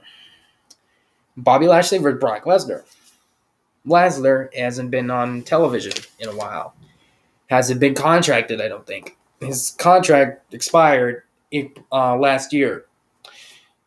Brock and Bobby, it would be tough. But I think Bobby would go over in that match because Bobby Lashley has been established of this star power. I think that he would go over. Because Bobby Lashley's been he's an almighty champion, just like Brock. He's been like a intercontinental. I think he's been a United States champion, I believe. In his first run, he's been a United States champion. And I think that Brock Lesnar would do the JOB for Bobby Lashley. Not squash, but like a grueling over 10-minute match. Nia Jax versus Shayna Baszler. I could see that humping. I could see that coming. Shayna Baszler and Nia Jax. Nia Jax that slips up and is really rough in the ring. So is Shayna. But Nia is more infamous, that I've heard, at least, from several wrestling channels, like, WrestleMania, mainly. Nia Jax and Shayna Baszler. I believe Shayna could possibly win that bout. So Nia Jax could possibly recuperate and actually do the JOB. Not in a good sense, not in like a squash sense, but I believe that Nia Jax would learn the ropes better. No offense to Nia Jax, but I think she kind of what is it? Kind of did a powerbomb to Kairi Sane and was real rough. They both were rough, but I think Shayna Baszler might get the dub. Maybe Nia. If Nia wins, I'm fine with it. All the other matches would be fine. Ricochet and Sheamus. Could be, but I think Ricochet could actually win. Would be a United States champion again? Yeah, I would say so. Damian Priest versus The Miz. Really? Would I need even have to explain it? Damian Priest. Damian Priest has been put over The Miz. Mostly, at least. Randy Orton versus Matt Riddle. That could happen. It was a slight chance, but I think it would happen. Matt Riddle could get the dub over Randy. I would see it. But Randy could have a small chance of winning because of his, viperish self. Karrion Kross versus Jeff Hart. That is a potential rivalry. Because as of now, Karrion Kross and Jeff Hardy could actually be on a pay-per-view and would actually star on that pay-per-view, which would be great. Karrion Kross being ruthless and fall and pray, and versus Jeff Hardy's his own thing, the charismatic enigma. That would be a back and forth match. An official match on the card, maybe I would say on the mid, not on the pre-show, or the kickoff, but I think it would be a little bit further back on the card. Big E versus Baron Corbin. Look, Baron Corbin, I feel bad for. Baron Corbin lost his crown. I thought he was the heel, which he was, and then he turned babyface. I thought he's turned babyface until he stole Big E's Money in the Bank briefcase, which I think there could culminate into Big E versus Baron Corbin for possession of the Money in the Bank briefcase, which I think Big E would win, and Baron Corbin would possibly kind of like do something on the mid card or whatever. I believe that Big E would become on top. So, discussing a couple of other things.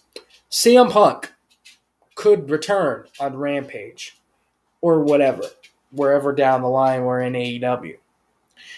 That is, people say he's locked down, or many sources that says he's locked down in AEW contract and just waiting for the right time to debut him. And this is in Chicago, I believe, in Rampage. And in Chicago, of course, is CM Punk's hometown. And it would make something right for Chicago, for him to actually win. Or at least win his first debut match, I believe. Like Malachi Black did to for Cody Rhodes. Like one against Cody Rhodes. Hold on, let me make a new Zoom meeting here.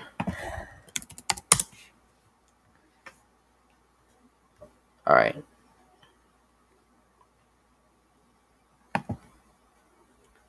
All right, let's see. Sorry, I'm just like kind of like I don't want to cancel anything. I just want to do this and get this over with. All right. So it's around almost that time, 9:27. All right. And then Chili Willy would come in at 10. So they were returned back at 10. So I'm going to pull through. For the Clark Army, for the people that are watching this on Periscope, all those people. So I'm gonna just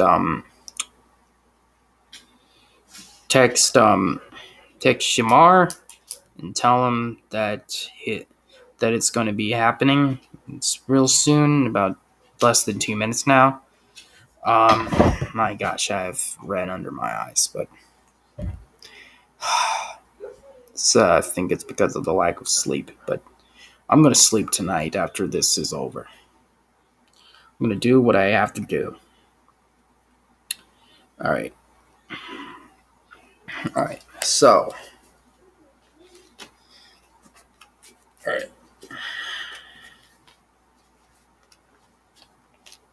I'm going to put this over here.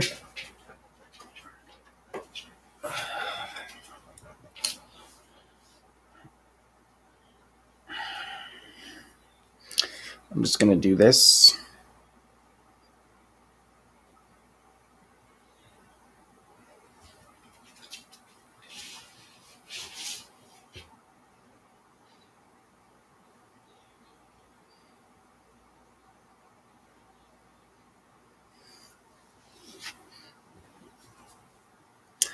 Actually, I'm gonna wait until 9:30 exact. Actually,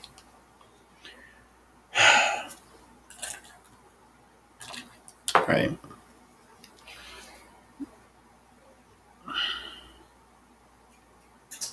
All right, hold on. Let me check if. All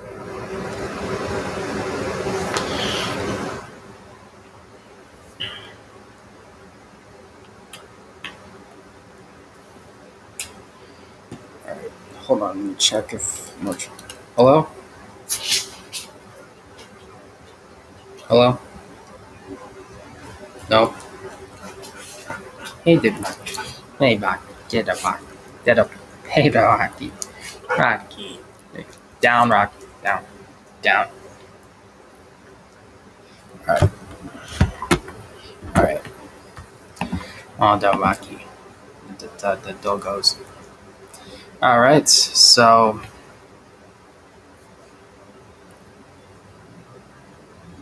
please send link. Okay. Oh, he wants to do it now.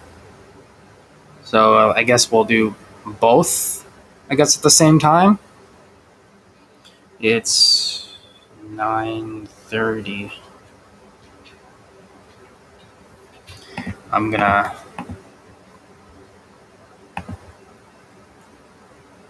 All right. Send link. Okay.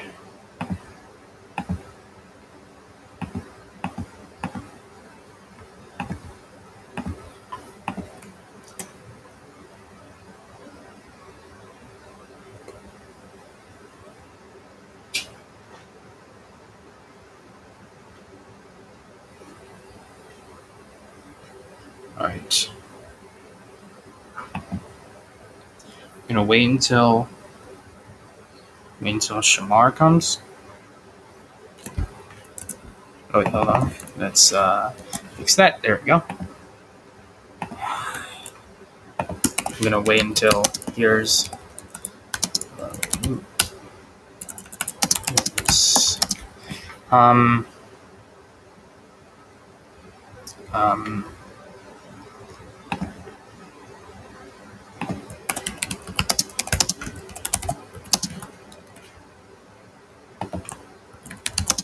right.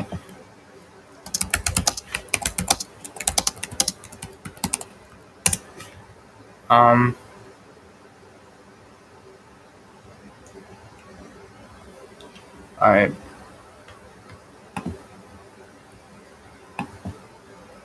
All right.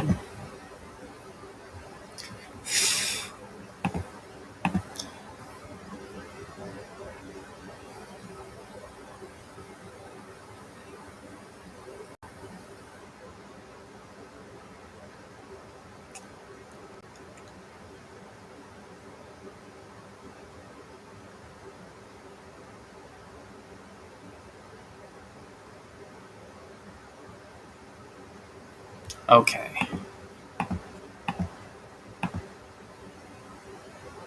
All right. Hold on. All right.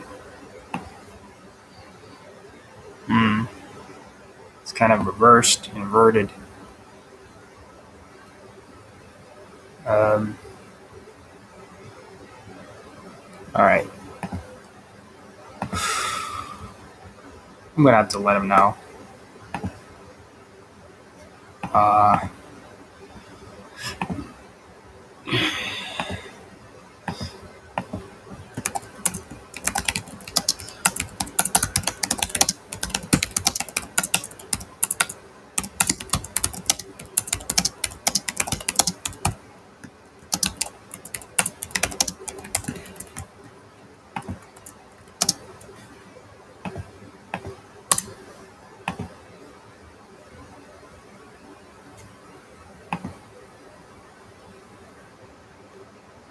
Okay.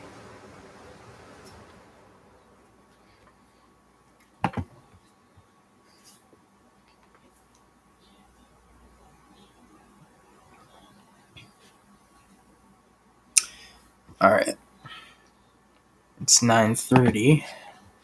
So I don't know.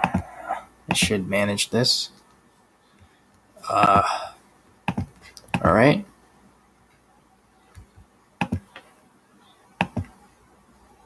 You don't have Zoom. Do you have Skype? Uh.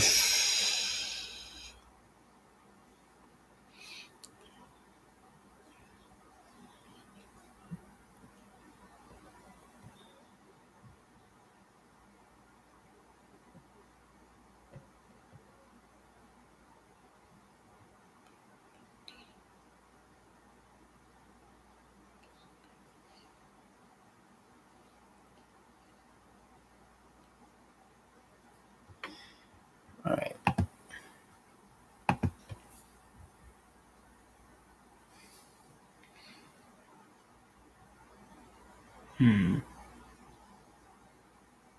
Maybe I could do it last. Maybe.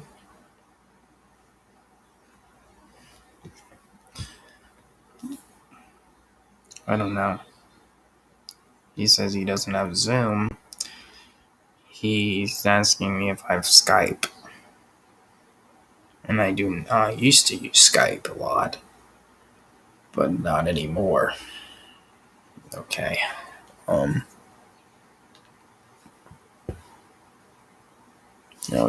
already told the other person, that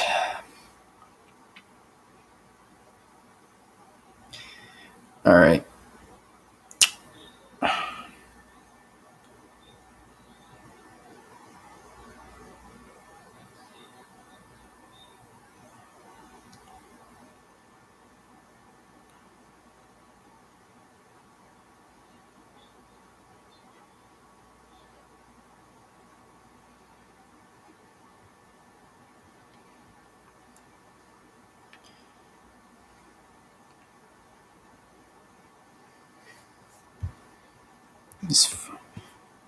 I'll get Zoom. Give me a minute. Okay. All right. He's good. All right.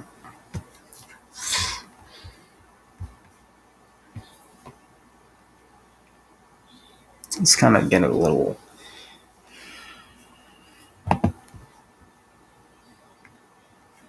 So Chili Willy's fine with it.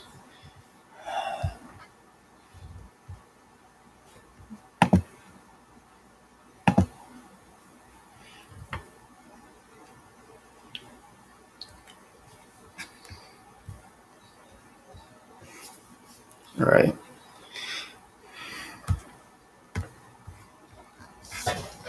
All right. Let's see.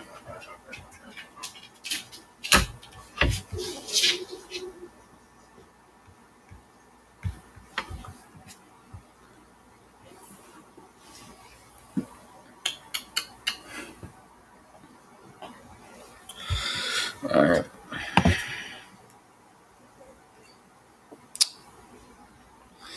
All right. Let me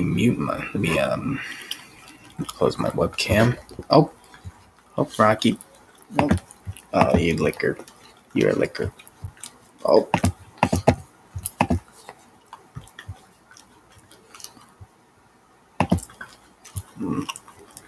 You liquor. You are a liquor.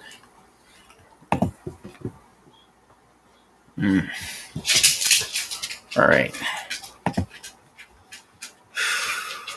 Okay, so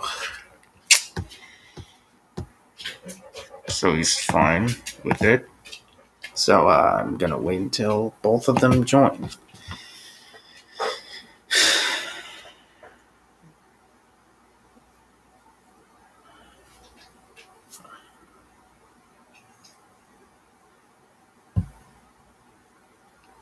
All right.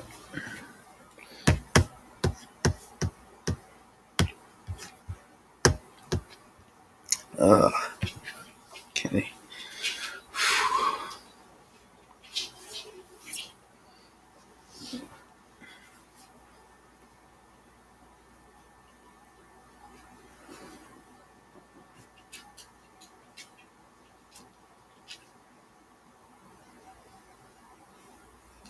Yeah.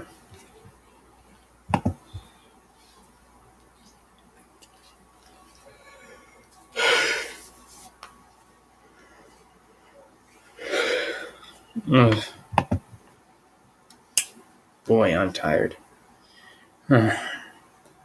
Luckily, they're fine. Chili Willy's fine with at least they're both fine with getting in the Zoom together as as I interview both of them, or I could interview both of them. Oh, that is a relief. At least they're good.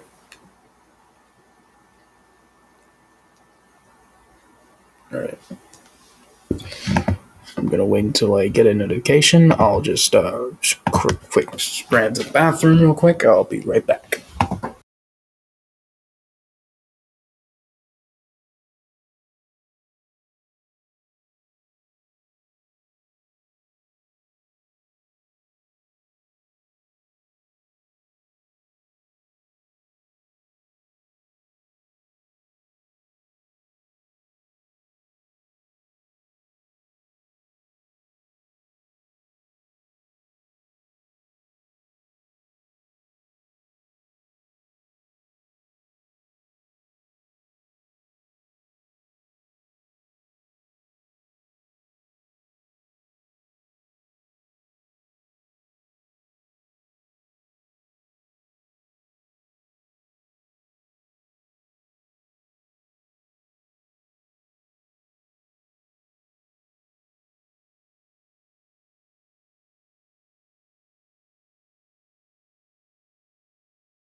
All right, I'm back.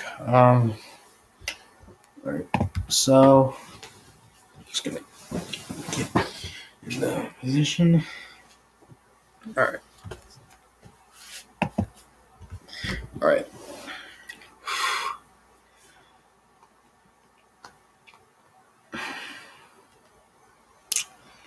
All right. Just so I'll just wait here. I just talked all the stuff that I wanted to talk about. Um, I would want to say something from like about a month ago, maybe a few weeks ago, a week or two ago, maybe, about somebody calling Eddie Guerrero somebody calling Eddie Guerrero a B plus player. Did I say that person? You're out of your darn mind. Eddie Guerrero is A plus player, not a B plus player. Because Eddie Guerrero has all this experience in, I think it's in ECW, WCW, and WWE. He revolutionized whatever is wrestling. A heel, a face, a neutral person, a character that people like, a character that people dislike, a round and overall a good person to work with in the locker room.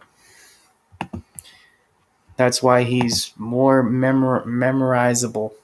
I don't know if that's a word today other than ever. Since his death, we all some wrestlers do a frog splash in honor of Eddie Guerrero, especially Seth Rollins, and I think Sasha Banks actually does this frog splash. Okay. All right.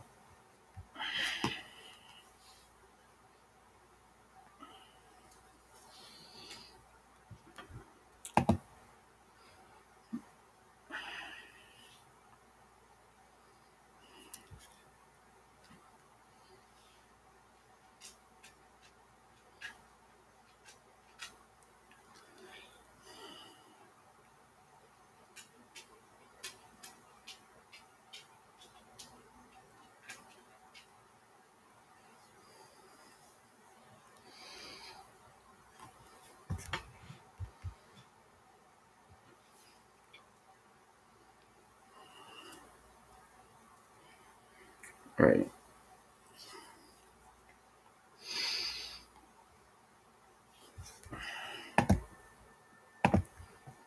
All right.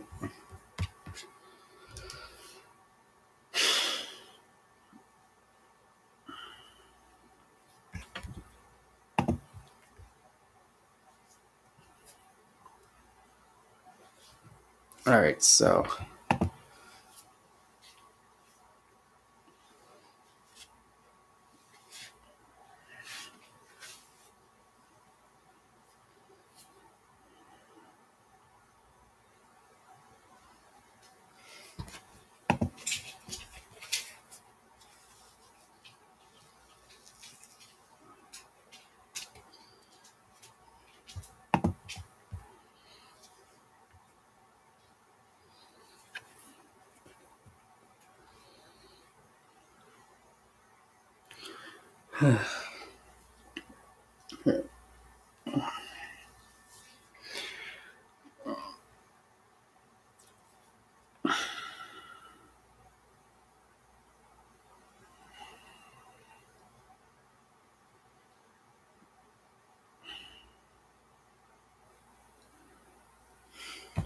All right.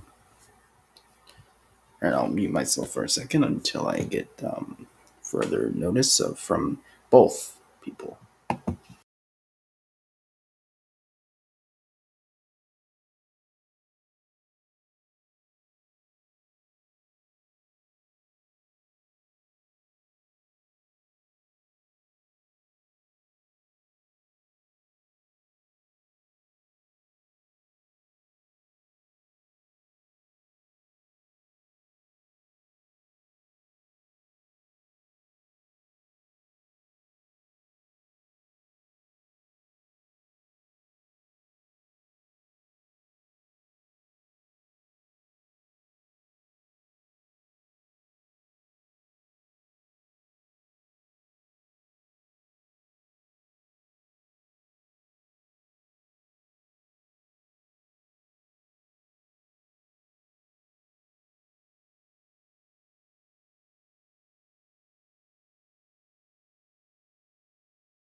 So, I'm gonna check.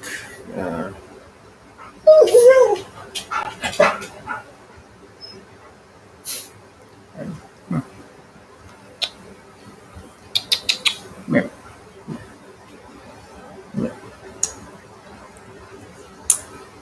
All right. So, I'm gonna admit him with Chili Willy. Ladies and gentlemen, whoever is left in the stream right now, that was a little long, but I'm gonna introduce him. One of our guests returned on the show, Chili Willy.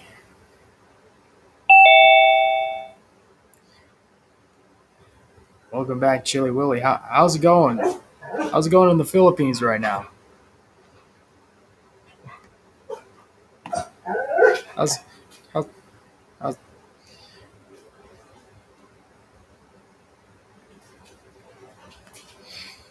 Hello. what up? Now, can you, all right, you can hear me? All right. Good. You're good. How's it in the Philippines right now? Pretty good. It's morning time, so I'm just waking up, not too much. It's quite the opposite over here. it's kind of nighttime over here. So Yeah. it's been a little while. How have you been? Pretty good, man. Not bad at all. Not bad. All right. Just rainy season. And just trying to fix my camera phone because my computer FaceTime is not working, so I'm using my camera phone, so I'm trying to adjust it as you see. I see. That's fine. You're good. Okay. All right. Good deal. Good. Well, let's go, brother. I'm ready whenever you are. Let's roll this train. It's about to go on the station. So throughout the time that you were the short stint in ECW, you've like before then you've trained to get in the wrestling business, and like before you went, even before you went into Iraq and went into war, or like got into the battlefield, and I know you've like know the fundamentals of wrestling, like selling and how to take a move and all that. Has there been a time that that you've kind of like either like kind of on a victim of a oversell or like a no sell, or like you kind of like laugh like if it's an undersell or whatever? You ever experienced that? And any stories that pops up in your mind? Oversell or undersell? Or no sell? Not real. Or no sell. I don't think I've experienced that.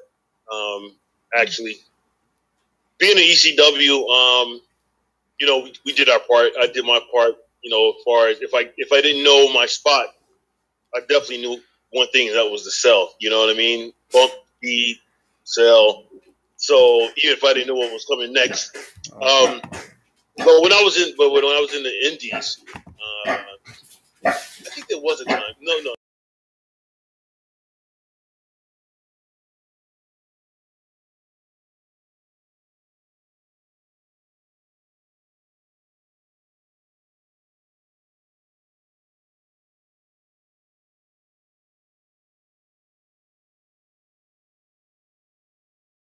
So it wasn't it wasn't a shoot shot. You know what I mean? It was just like I hit him, and he was like, "What?" I just started wrestling, so I didn't know. I didn't know. I didn't know exactly what to do. But then when I was told, hit him, you know what I mean? Then I really hit him. I punched him in the face or whatever. But the first initial shot was like I gave him like a forearm across the back. So he stood. It was at a bar restaurant, a bar setting. And so he looked at me like, "What is this?" And then I realized, okay, he's not part of the show. So I nailed his ass. So what you're saying is not really much of a a oversell or undersell, but there was a story that where a fan came in the ring and you just basically pummeled him until security gave him just basically took him away. Yeah, well, I gave him the wrestling. I gave him the wrestling biz. Didn't really know I was green as green could be, and like I said, it was at a bar show and everybody was drinking. So I hit him like with a forearm across the back. I thought that was going to be good enough. And then the guy that was wrestling, he was a veteran. And he was like, "No, hit that motherfucker." And then he hit him. I hit him. and it was bad for the guy before the security got there. I see. So there's, ECW, like you, even being original and all, you've gotten to get into experience all these extreme hardcore type of matches and all that. But has there been like some type of crazy type of match types that kind of like you've done once or whatever you regret doing, or like match types that like were proposed to you and you didn't really like them and you turned them down? Oh no. Every match that I did, I enjoyed each and every one of them. I didn't do too many hardcore matches. I think I've maybe done 2 or 3 in ECW hardcore matches. And that was against the Baldies. I see. So with wait.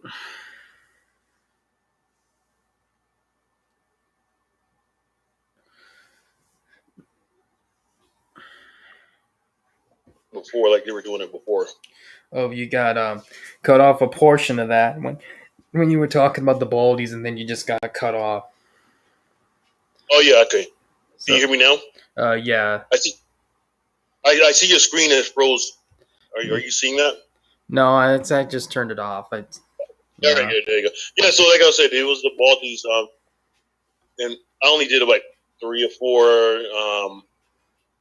hardcore matches, but it wasn't really that hardcore because ECW was folding up, so it wasn't that hardcore.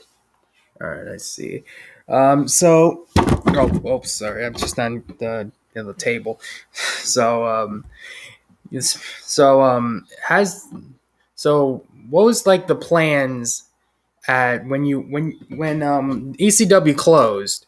Was there any plans to like make you like the face of the ECW? No, never. No, it was. You mean when they closed? They closed. It was. What? I didn't even do the last match. I wasn't even at the last show actually. Are you asking? Did ECW just decide to make me a face? Because I was always a face. Well, no, I wasn't always a face. When I first came in ECW, I came in as a heel, and that was just maybe like once or twice I did with Steve Corino and Jack Victory against the referee, H.C. Loke. But that was like maybe once or twice, I think, My whole time at ECW, I was a baby face. I see. Speaking of the Baldies, I actually had one of the Baldies. Angel Medina was on here, and I asked him this question. Where including his old buddy, Vic Grimes. Tony DeVito.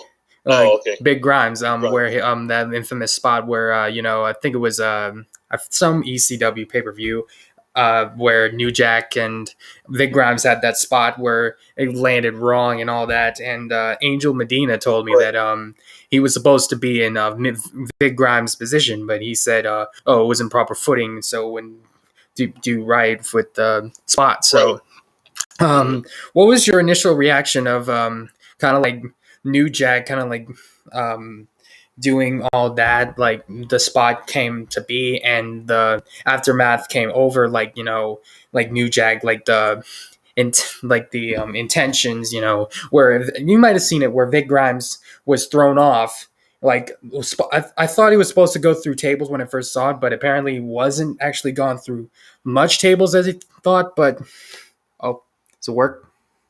Hold on.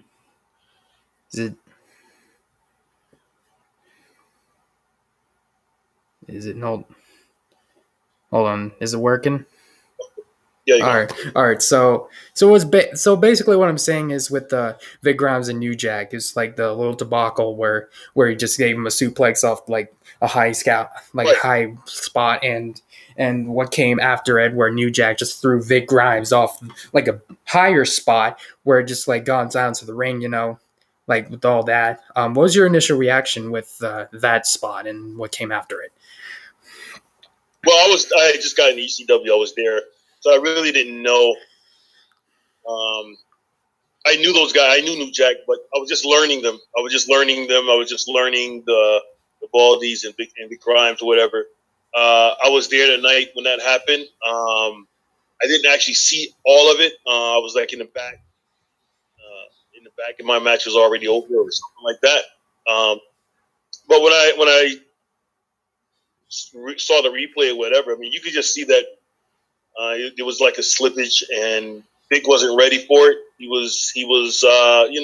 just wasn't ready, and he fell on top of New Jack and cracked the skull and all that good stuff. And so it was pretty bad. Yeah, it was pretty bad. And when you're up there, I can't say because I've never been that high. I've never been that high up there in wrestling, on a scaffold or anything. So I don't know what it's like, But when you agree to do something in wrestling like that, and then you change your mind at the last minute, that's not good. So I guess that's what happened. There was also another guy that was on here that was that was the original ECW, which was you might have heard of him, with Chris Hamrick. You might remember him, of course, Chris Hamrick. So I had him on here. When I ask him questions about ECW, he would love it, and then the other questions like in TNA and all that, he's like, I don't want it. He loved ECW. But besides that, yeah. When was it the last pay-per-view? I believe it was. I think I watched it recently. It was ECW pay-per-view where Rob Van Dam had in the main event of ECW with the ECW World Heavyweight Championship on the line. I think Sandman was involved in somewhat. It was like a month or two ago. It was like back in 2001, before it closed and all that. So, well, what do you remember from after seeing the last ever ECW pay per view? To be honest with you, I have to go back and look at it because I don't even remember which one it was. So I really couldn't. I couldn't tell you which one. I don't know the last pay per view. You have to refresh my memory on that one. I have to go back and look. Hold on, I could look it up as we speak, but I don't know. Just hold on one second. I think I just hold on 1 second. Last pay was it the pay per view? Hold on 1 second. Oh, Guilty as Charged. That's the pay per view. Guilty as Charged. Were we in New York? Was that New York? Hold on 1 second. Hold on, New York. I don't know what else. I'm trying to think. Yeah, it was New York City. Yeah, it was New York City. Okay. I was Guilty as Charged, where like Chris Hamrick and all those people were on there and all that, and it was like a lasting memory where ECW and all that. Have they ever discussed there was another one that was like building like the Invasion storyline with the WCW. Have you ever came into contact with any of the WCW guys that either competed in WCW and just came over to ECW or joined forces or no? Has it been like? Oh, during that time, I was I think I was already done with ECW wrestling. I was already going to the military, so I didn't get a chance to talk with anyone or communicate with anyone, WCW or WWF or E at that time.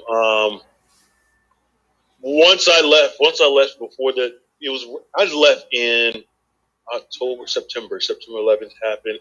I left right around shortly after September 11th. But ECW had already closed, I think, or it was closing before then. Yeah, ECW had closed, I think, before September 11th. And I did not go to the last show. And so when they started doing the the crossover, the merge with WWF or WWE at the time, I was already kind of out of the wrestling phase thing. So no, the only couple of people I knew from WCW was Shane Helms at the time, think he was in he was in WCW, Shannon Moore, Lodi. But those are guys from North Carolina that I knew before. So you might not have gotten like some type of some like official main roster contract, but have you ever like competed against the people that go on to main event WrestleMania or whatever in WWE? No, not in a regular match. I was just down in OVW at the developmental center, and I was down there in 2004, 5, I think 2005. I came out of the military 2004. So I was down in OVW. No, I keep saying down. I was at OVW in Louisville. And there were people there like Bobby Lashley, John Morrison, Dolph Ziggler, Beth Phoenix. There was a bunch of people there. Boogeyman, the Pope, Aaron Stevens, you name it. So Ken Anderson, Julian Hall. I was in that. I was working out. My contract. I was in that class with them. I had a television contract where a lot of those guys had.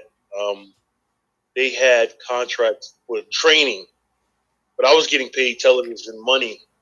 But I didn't go on television because I didn't make the cut. You know what I mean? I just came from war, so I wasn't ready. But my salary, my pay was actually geared towards. It was like a roster pay. Yeah, but I never made it. I got washed out before. I got fired before. Let's see. We talked about last time that you were on here. We talked about your like a couple dark matches that you had with WWE, and you said that back when we talked about the debacle with your old buddy Blue Meanie with JBL. You said you actually met him when you did your dark match. I guess like back. I think it was backstage. You said I last met time JBL. You said no. I only met him once when I was in OVW. Oh, okay. Yeah. Not that was I think totally after that situation. Okay. When I came out of or it was either that, it was before that, or I think it was before that situation happened. I don't know what year that took place. But I only met him just once at and it was in dining. It was a catering at WWF, WWE. You go into catering, you meet all the people. Everyone goes to catering. So I just met him once, just briefly. But I think, like I said, I think that was I don't know if that was before. It had to be. It had to be after. It had to be after when I was in OVW. Let's see. So it's kind of a little mistake there. So through you said you like kind of like what kind of people that you've met, like what superstars that you meet like before you and after you did your dark matches with WWE that were kind of like, I think one of them was on YouTube that I stated last time. Do you memorize anybody that was that you met backstage or either after or before your match, your dark matches? I mean, there are stars all over. You know what I mean? There's Mick Foley. There's, at that time, that was like 2001 ish. So you're talking APA, JBL and Ron Simmons when they were tag team. There was a lot of people that came through. Stone Cold, John Cena, whatever. Once, but just in passing, not like hey, what's going on, nothing like that. You see these guys, they don't know who I am, so I'm just an extra hand. Only if I wrestle with you in ECW that I may know you or know of you. But when I was doing a dark match, you see all the stars coming through. You see Jericho, at the time Benoit, Eddie Guerrero, Batista. These are some of the guys, Fit Finley. These are people that I've seen, but didn't have a sit down conversation.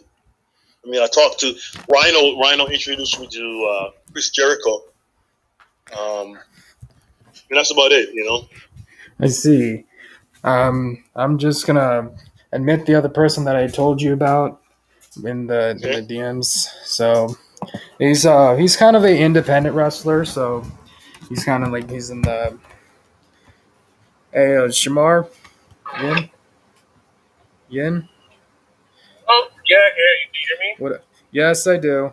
Is it? Where? Is where? Can you hear me? Yeah, I can hear you. All right. So, Chili Willy, this is Shamar. Shamar, this is Chili Willy. How are you, sir? How are you? Nice to meet you. Okay, good. All right. Let's get the ball rolling still. So, Shamar, you've had like a last match with GTS. You might not have heard of it, Chili Willy. It's kind of like internet show on his Grimm's Toy Show. Back to what I was saying, Shamar, you've had the recent match with Ace Marksman. You've had like kind of like heart problems, I think. How are you feeling right now, Shamar? It was actually Ace Hitman Jones. Sorry. I was thinking of another Ace. Sorry. Yeah, no, it's cool. My heart right now. So I went to the doctors, and they said pretty much I have an AFib, but it's a special type of AFib. It's not where my heart goes. It comes and goes. Like my heart condition, it comes and goes. Right now I'm feeling perfectly good. I am planning on returning soon. I'm not sure when, and I'm not sure against who, but I am prepared for a return. I see. So I gotta ask you, Shamar. Sure. What was your favorite type of match that you had in GTS overall so far? My favorite matches that I had in GTS so far, I want to say honestly the one with Grimm. That would be my top five actually. The second one I would say, me versus Joe Dice. That was a good one. The Fatal 4-Way with me, Kurt Bale, Ace Jones, Tony Cheney. That was a good one. And I don't know. What else match have I been in? So I guess the Ace Marksman match too. Even though it didn't go as planned, but I still liked it. It was still good. So you might have heard through the grapevine that two behemoth of wrestlers that are going to be clashing at this year's SummerSlam, which is going to be about, I think, tomorrow. Bobby Lashley versus Goldberg. This is a question for both of you. If you had to pick one to go over, what would you pick? Bobby Lashley. Of course, Bobby Lashley. Yeah, definitely. I see. Exactly. Yeah. I see. So I gotta ask you, that I asked Chili Willy here. Was there any like stories that you could recuperate with like when it comes to like funny versions of like selling, like overselling or no selling, or like the like moments that kind of like you made either like really chuckle a little bit or like kind of like you look back, it's like gave you a little laugh how somebody sold the move. Honestly, it was, as far as GTS goes, the first that I had with Jones on GTS. That like there was a lot of overstuff, silly as fun, silly as well. But WWE one, I honestly say both were really really is a great seller. I see. So if you had to, so if this was this is a question also for both of you. If you had to if you wanted to wrestle a guy that was like your idol or whatever, which person would you like to get in the ring with? Oh, somebody I looked up to. Well, the person I looked up to doesn't have to be your favorite. I would say Kurt Angle. Definitely Kurt Angle. Nice, that's good. That's good. You know, my all-time favorite, of course, would be Ric Flair. So, oh boy, he's trying to. Yeah, you take me back to the 80s. For different reasons. Yeah, take me back to the 80s. I'm going to go with Ric Flair. So, there's also another match on the SummerSlam card that you might have heard. It's John Cena versus Roman Reigns. I think you might have heard of. Yeah. Which one would you pick? John Cena or Roman Reigns to go over for the WWE Universal Championship? That's a hard one. Honestly, go ahead, Shrek. All right. So honestly, I was gonna say Roman. Honestly, Roman's promo work has gotten a lot better. He's been proving himself a lot more as a character. No, I like his work right now. I really do. It's entertaining. Mm-hmm. Yes. Yeah. The way the storyline is going, probably Roman. They just brought Cena back. I don't see him winning right now. If he did win, I think that he would hold the belt until what would be the next pay-per-view? SummerSlam. The next big one would be. I think it would be Survivor. The next big one. Survivor. I think it's Survivor Series. Survivor Series, right? Yeah, Survivor Series. Yeah. It was. Yeah. So, you know, I don't know. I think that with the Usos and everything, with that whole family thing going, I think that I don't know. But then again, you know what? Roman just defeated Edge. So I mean, do John Cena lay down for Roman? You know, I don't know. That's gonna be a good one tomorrow. That's gonna be very interesting. I see. Also, moving on from the predictions onto like your guys' stories. So you gotten into like in the ring with like many people that you've known at least. If you had to pick a favorite opponent to be in the ring with, what would it be? Ooh. Honestly, Philly Mike Swanson. Me and Philly had a good match.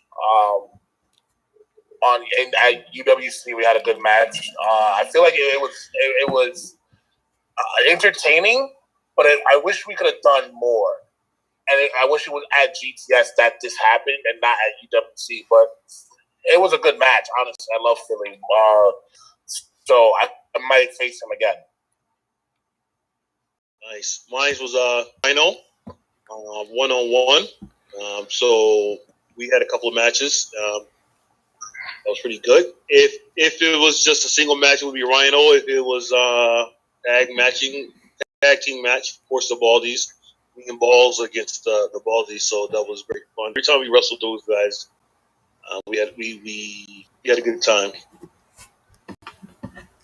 Let's see. So out of the match that you've wrestled, is there like any stories that like pop up into mind, like like giving somebody a receipt or somebody actually like bleeding somebody open or whatever, like any like stories that come to mind?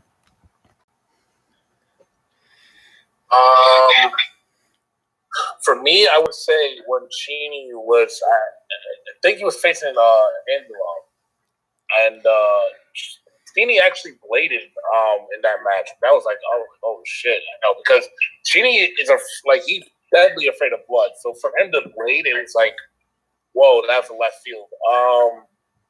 Any receipts that I personally had to give, Hog. Okay. I had to give Hog a receipt. Like, He messed up my he popped up my shoulder, dislocated it. So basically, he had to.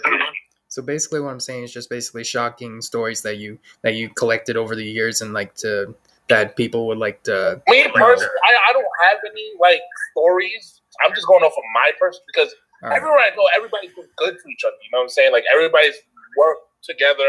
There's no ego. There's nothing like that. So I'm just going off of what I personally see. To be honest with you. Right. Yeah, I piggyback off of that. I didn't really have to give any receipts to anyone. I work stiff anyway, so every match from day one was like, giving receipts, taking receipts. So yeah, I didn't have any issues because if I had issues with you, there was no secret that we would take it outside the ring. Literally take it outside and then take it, after the match, like really street fighting. So it never got to that with me in my career. Thank God it didn't. But I did work stiff, and some people liked it. Actually, most people liked it. Actually, and they will let you know. They will let you know if they didn't like it. You know what I mean? They'll be like, "Hey, lighten up." Or what? Yes.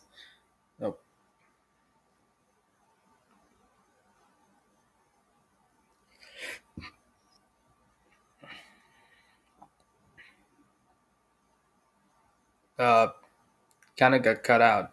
Kind of got cut out there, but all right. So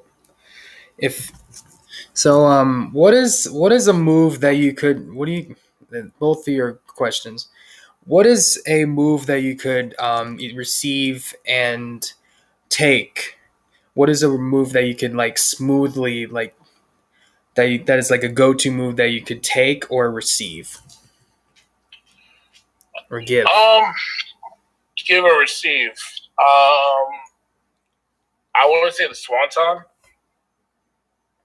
I can do the Swanton, and I've taken it. I never really had a bad experience with it, so that's just me. For me, it would be power bomb. I can take it, and then I can give it. Pretty much I can give it. Pretty much I can give it to anyone unless you're like Mark Henry sized or Big Show size. I could pretty much give it to you if you help me get up. So yeah. Let's see. Do you guys think that there's also okay? So moving on to the predictions again. There was one more match that I could bring up. So this one is a juicy one. All right. So it is Edge versus Seth Rollins at SummerSlam. If you had to pick, who would you pick for? Who would you root for?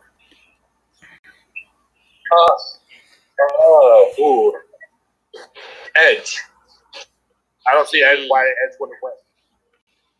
Yeah, gotta go with Edge. I think because he took the fall for he took that loss with Roman. So I don't think they brought him back to keep taking the L's. You know what I mean? He can't put over everyone, as one of my colleagues said this week on their podcast. Edge cannot keep putting guys over. But I guess if the money's right, he'll put over anybody. But there's some ego involved there. So I would probably go with Edge, but there might be a swerve in there somewhere. I don't know why. I feel that Seth Rollins is going to come out with something, a trick out of his bag or something. I don't know. Can't trust that guy. Can't trust him at all now. No, you can't trust that. All right. Before you got into wrestling, or when you got into your wrestling career, what was your favorite match that you either like were in or actually watched on television?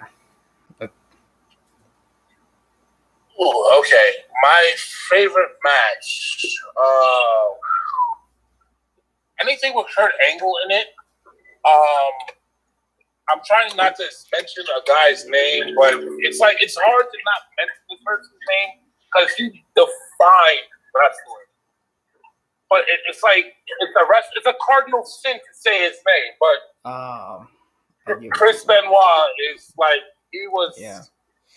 Yeah, I love the guy's work.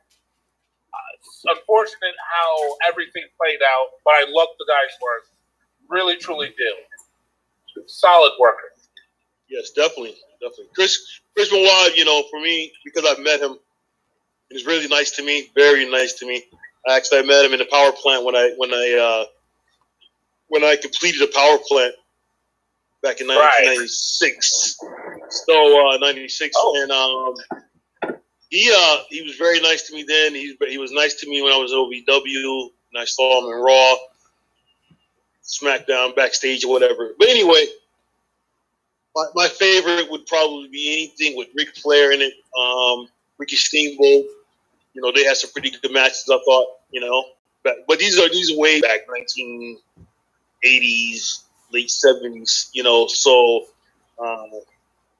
I was a really big NWA fan, but I also was a WWF fan with Bob Backlund. So Bob Backlund, Jimmy Snuka, Bob Backlund, Don Morocco, Bob Backlund, you name it.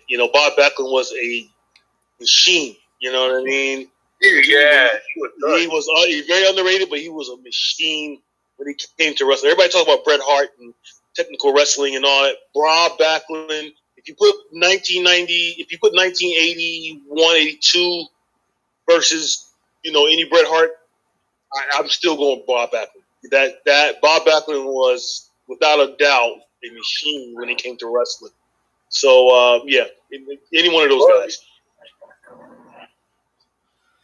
So there has been like a lot of news lately involving this superstar, have him trying to make his debut for a separate company. I think you guys know what I'm talking about CM Punk joining in AEW, making his AEW debut. Do you think it is rumored that he'll debut tonight. Do you think he'll debut tonight?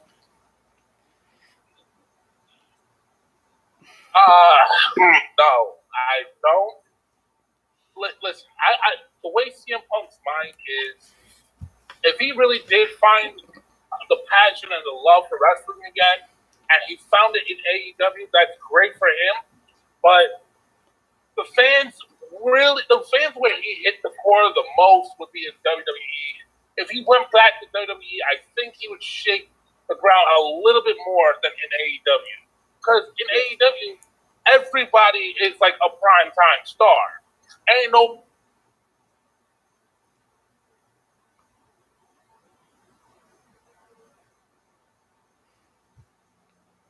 Hey.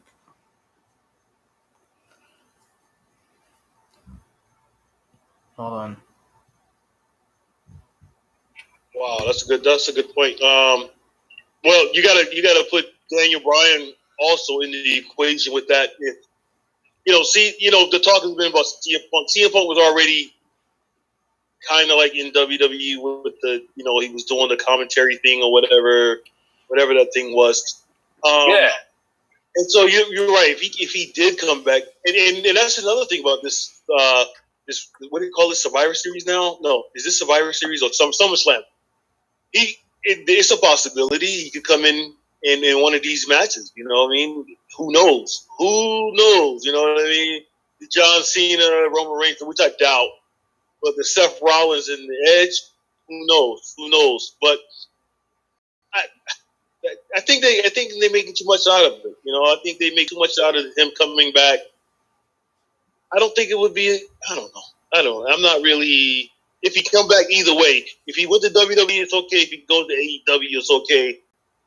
For me, it's not really making a big splash. It's just I don't know. If he'd have won his UFC fights, if he'd have won both of his UFC fights, and then he had this long hiatus on wrestling, and then he came in. Oh yeah, that would have made a big splash, in my opinion. But even because go ahead, Sean. No, I'm gonna say even with those losses, right? That's still clout under his belt. Right, that's true. He is a wrestler who transitioned from WWE, and that's like he's different from Brock Lesnar. Brock Lesnar did this all his life.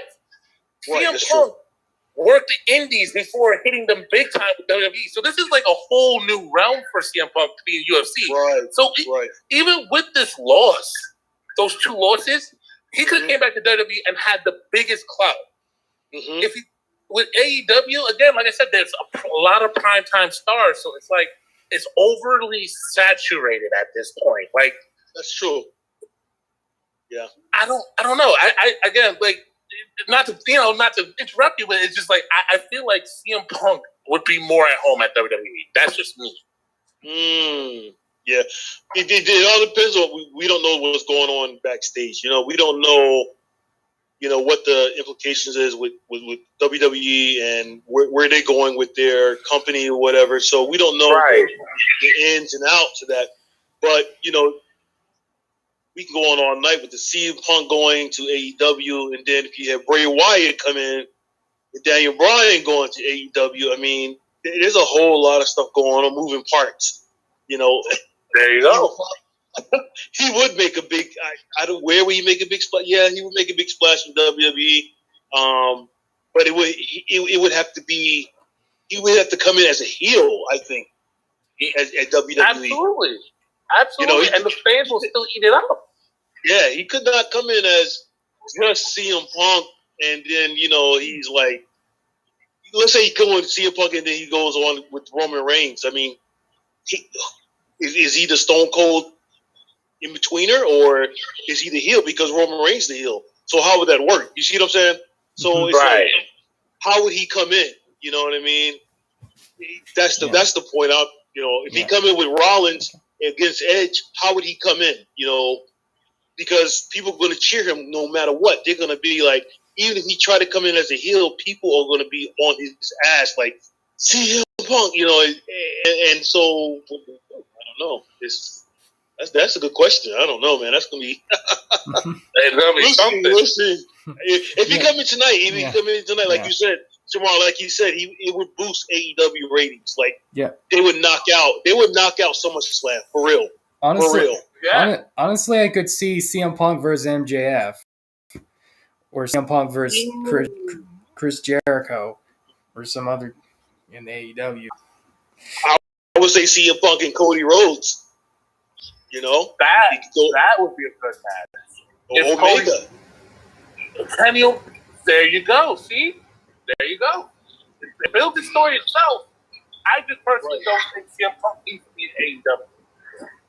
Right. But if he goes to WWE, I mean, who's he going to? Who's he going against? That's true. But you got a lot of, there's a lot of wiggle room in WWE. You know what I'm saying?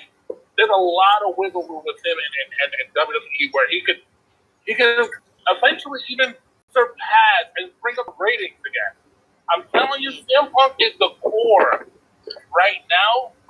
It's to the point where wrestling fans especially wrestling fans that love CM Punk, are very much toxic. They're so damn toxic. So there's so much things you could do with CM Punk in WWE. That's true. So that was definitely a hot topic. So moving on from that. So if you were a booker for either AEW, WWE, Ring of Honor, Impact, wherever, or like combine them all together and just like make dream matches, which matches would you make? What dream matches you would make? Ooh, that's a good one. I want to say, all right. So for me, I would love to see CM Punk versus Kenny Omega, like Will was saying. I would love to see that. That is extraordinary. I would want to see Kenny Omega versus Seth Rollins. Completely honest with you. That's nice. I could see it. That's nice.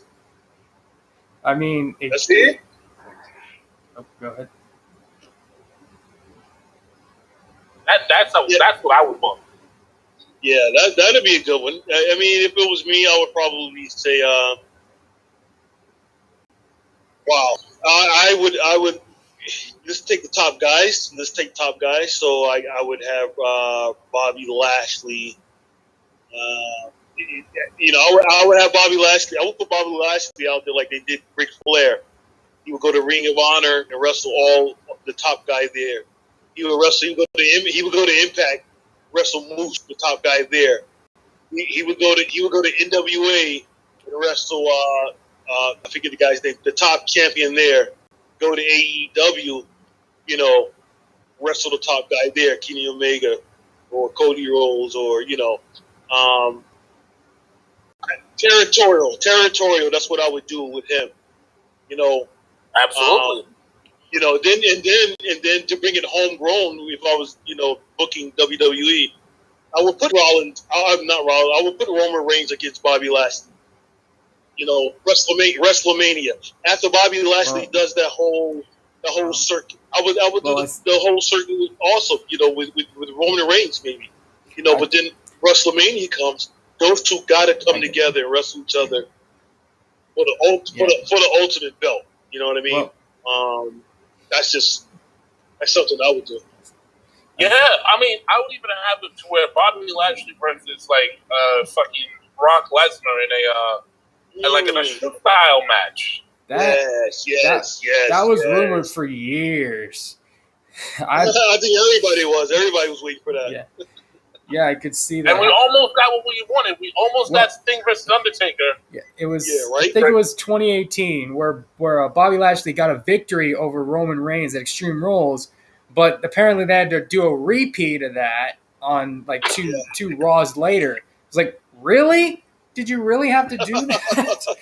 Really? It was Bobby Lashley versus Brock. You ruined it. You pushed Roman a little too far. I'm just saying that. And then I would go throwback. I would link the Hardy Boys back up. I would link up Christian and Edge back.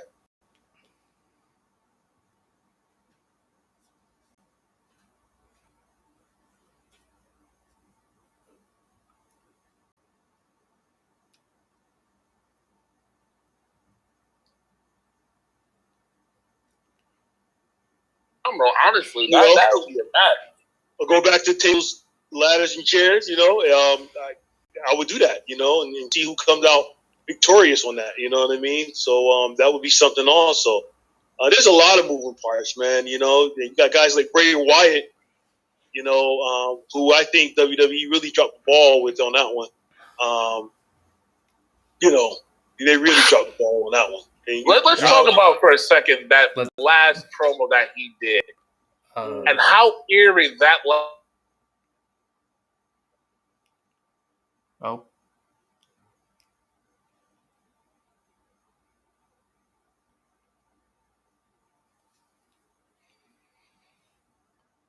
Oh.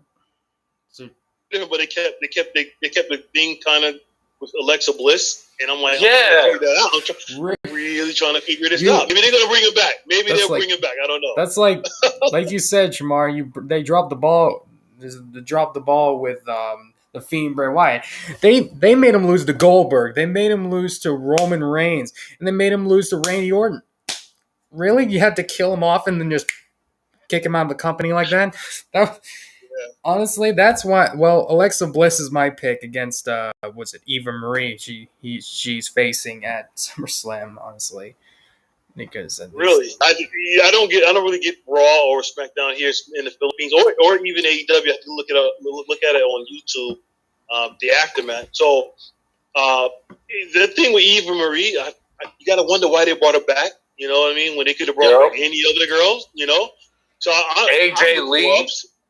Yes, I'm looking for upset. Yep. I'm actually looking for upset. I'm looking for Eva Marie to beat Alexa Bliss, maybe even join her. Yeah. Maybe convert her. If I was booking that, that's what I would do. This is Well, this new booker, I don't know. He's a little power trippy, so let's see what he does. Yeah, and like you said, AJ. What if they brought her back with CM Punk? What if CM Punk comes back and AJ comes back with him? Ooh. that That would boost the rating. Honestly, like Oh my God. if CM Punk returned to WWE with AJ Lee, they would was it a few years ago? They would have been in the mixed match challenge that they proposed a few years ago. That would have been a sight to see, honestly. Or Daniel Bryan with his Bella wife. I think Yeah. Brie. If they went to AEW, all three of them, the Bella twins with Daniel Bryan, come on, man. Because I feel, here's my take also on that is I think sooner or later Charlotte Flair is going to AEW. You got to watch for that. Maybe next year. I see that happening because her dad is there. Ric Flair's just like work. I've heard she was working for free, like kind of like going to I think it was a AAA where basically got involved in was it Andrade's match and just like gave him a chop and just he's I mean it's not a impossibility for him to return to the ring maybe or like get involved at least or work as a manager. They say never say never. A lot of stuff. Never say never. A lot of good stuff going on in wrestling right now. Doesn't just reply to WWE. It's just all the entire world of wrestling. It's never seen. And one more note: the Acclaim, the guy who Tony Khan sat down, the rapper. He's making. I think he's going to make his way to WWE. So watch out. If Cena loses, this is my take. Cena loses to Roman Reigns, they could take Cena in another direction. Bring Cena in. What would you think if they, had Cena go up against this young guy coming out of AEW, the rapper? Cena. Oh, Matt Caster. Yes. Cena does the thugnomic, whatever you call it, back in the day, the rapping thing. And now you got this guy come out doing some rapping. Battle. Watch for that. I say within the next couple of months, watch for that. That would be a good one. Yeah, because you got to get that guy. You got to boost him up. Who better could boost him than John Cena? No other wrestler could match John Cena when it came to to rapping, right? The battle rap. Yeah, exactly. You know what I mean? So there you go.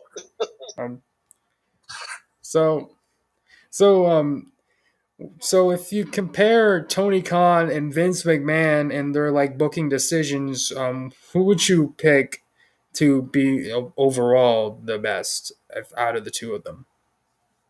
Oh boy. I mean, Vince does have some good ideas, but it's like he takes a good idea and he just fumbles it. So I want to give it to Tony Khan. I definitely want to give it to Tony Khan. I would probably say the same right now, only because of Vince's age. I think his age is getting in the way of, and I know people say, "Oh, age doesn't matter." But hell, yes, it does. Yeah, the way you think it does matter. I'm 50. I'll be 52 soon, so it matters. I can't do the things that I used to do. My thinking is totally different, and so guys like him, they're like dinosaurs. They don't want to give up their throne. And so his ideas is stuck, kind of like in the wrestling '90s attitude era, and so, but the time has changed. It's a new era now, you know what I mean? And so you don't have the Stone Colds, the Mick Foleys, the Rock, you gotta work with what you got, and so he has to give up that. He has to give it up, man. Give it to Triple H. Let Triple H do it. You know what I mean? But right now, Tony Khan is the younger, fresher. He's going to make mistakes. Tony's going to make mistakes also. But Tony's like young Vince McMahon back in the '80s. You know what I mean? Exactly. And Vince is like his father. So, that's a natural thing. You know what I mean? Not to mention that AEW is doing something that WWE is refusing to do. AEW cannot seclude themselves as the only standing company. They went out with Impact. They went out with New Japan. Right. Yes.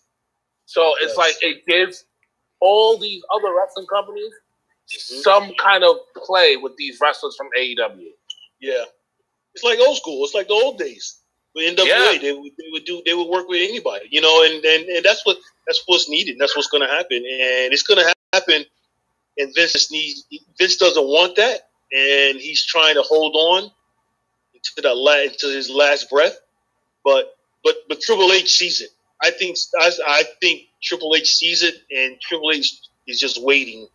Not saying but I just think that he would definitely merge NXT with a lot of with AEW, Ring of Honor, Impact, NWA, New Japan. But Vince is not, because it's Vince company. Vince is not going to let that happen right now.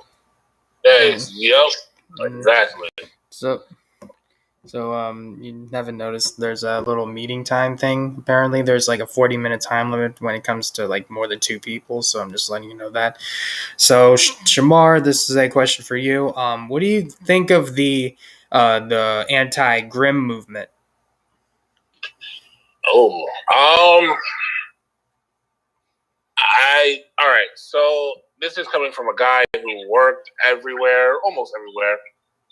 I shared locker rooms with AEW superstars, and so take the platform you got and be happy to be on that platform.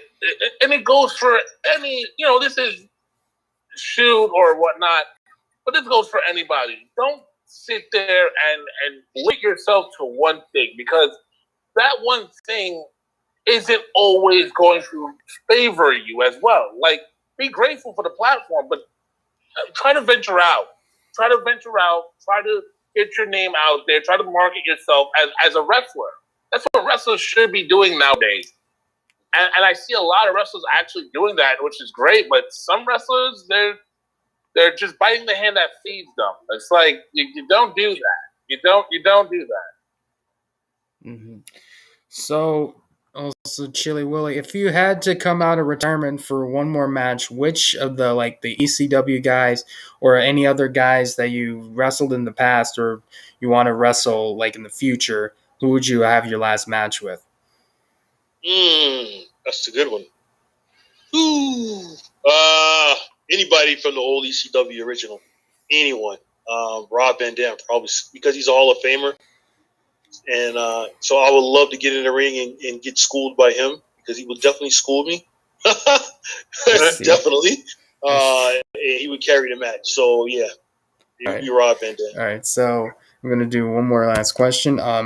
And that is, who do you think deserves to be in the WWE Hall of Fame? All the people that I said that should have been in there are already in there, except one, and he'll never be in there, ever. And that is what's that Hart that died? Owen Hart. He's one wrestler that will never get in there. Wow, I didn't know that. I didn't know he wasn't in the Hall of Fame. I don't know why. I don't know why they didn't put him in the Hall of Fame. They should, yeah. That's a good one. They should definitely put him in the Hall of Fame. Well, from what they're reporting is the wife is saying that, listen, the company is held responsible for murdering my husband, and it wouldn't make sense for my husband. Yeah, so it's like he is the only Hart that never got into the Hall of Fame, and it's like, damn. Wow. Yeah. For me, I don't know if Wahoo McDaniel was in the Hall of Fame. I was a huge fan of Wahoo, Chief Wahoo McDaniel. He actually, before he passed away, saw one of my matches when I first started in the 90s. So I would definitely advocate for him. Definitely. I see. Well, it's been a pleasure to have you both on, and hope you both have a good day. Thank you, Kyle. We will. Thank you. Nice to meet you. Nice to meet you, Shamar, man. Good luck. Yes, brother. nice to meet you. Nice meeting you, Willie. If you have any social media, I'll definitely follow you on there. Yeah, I'm going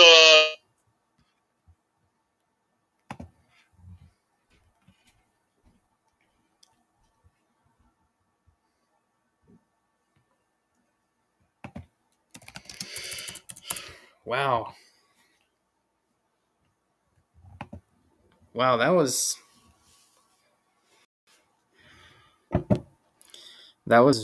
better than I expected. Hold on.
Right.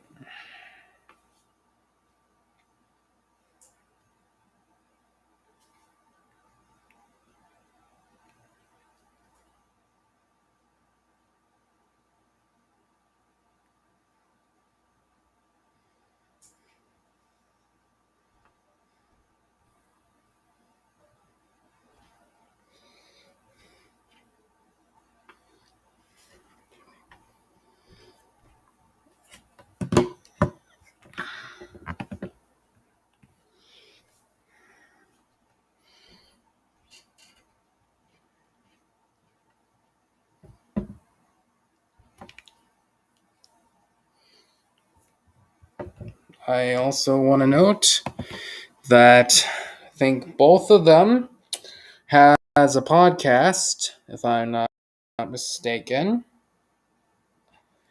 I believe, but it's said on the profile picture, and I think Shamar posted once was podcast before, and it was an honor to have Shamar on the show and talk more about WWE, ACW, GTS, the anti-grim movement, all that, all the shebang, or what is it?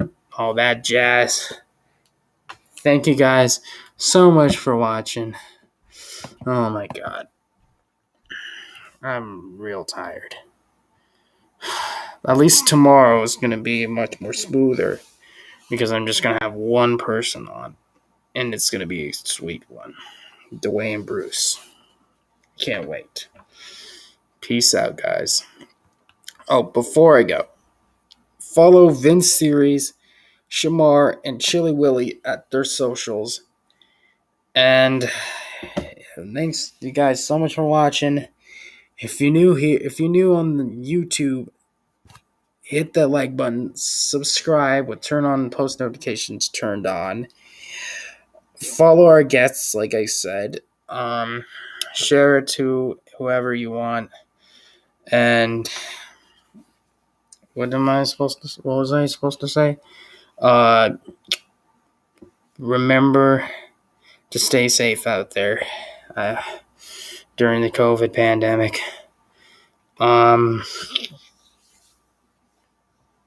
So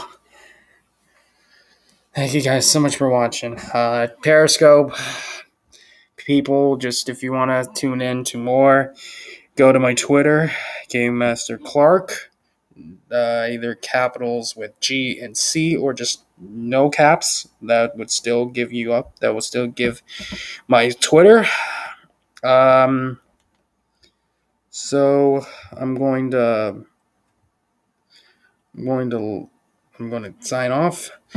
Peace out, guys. See you tomorrow for another little wrestling round episode.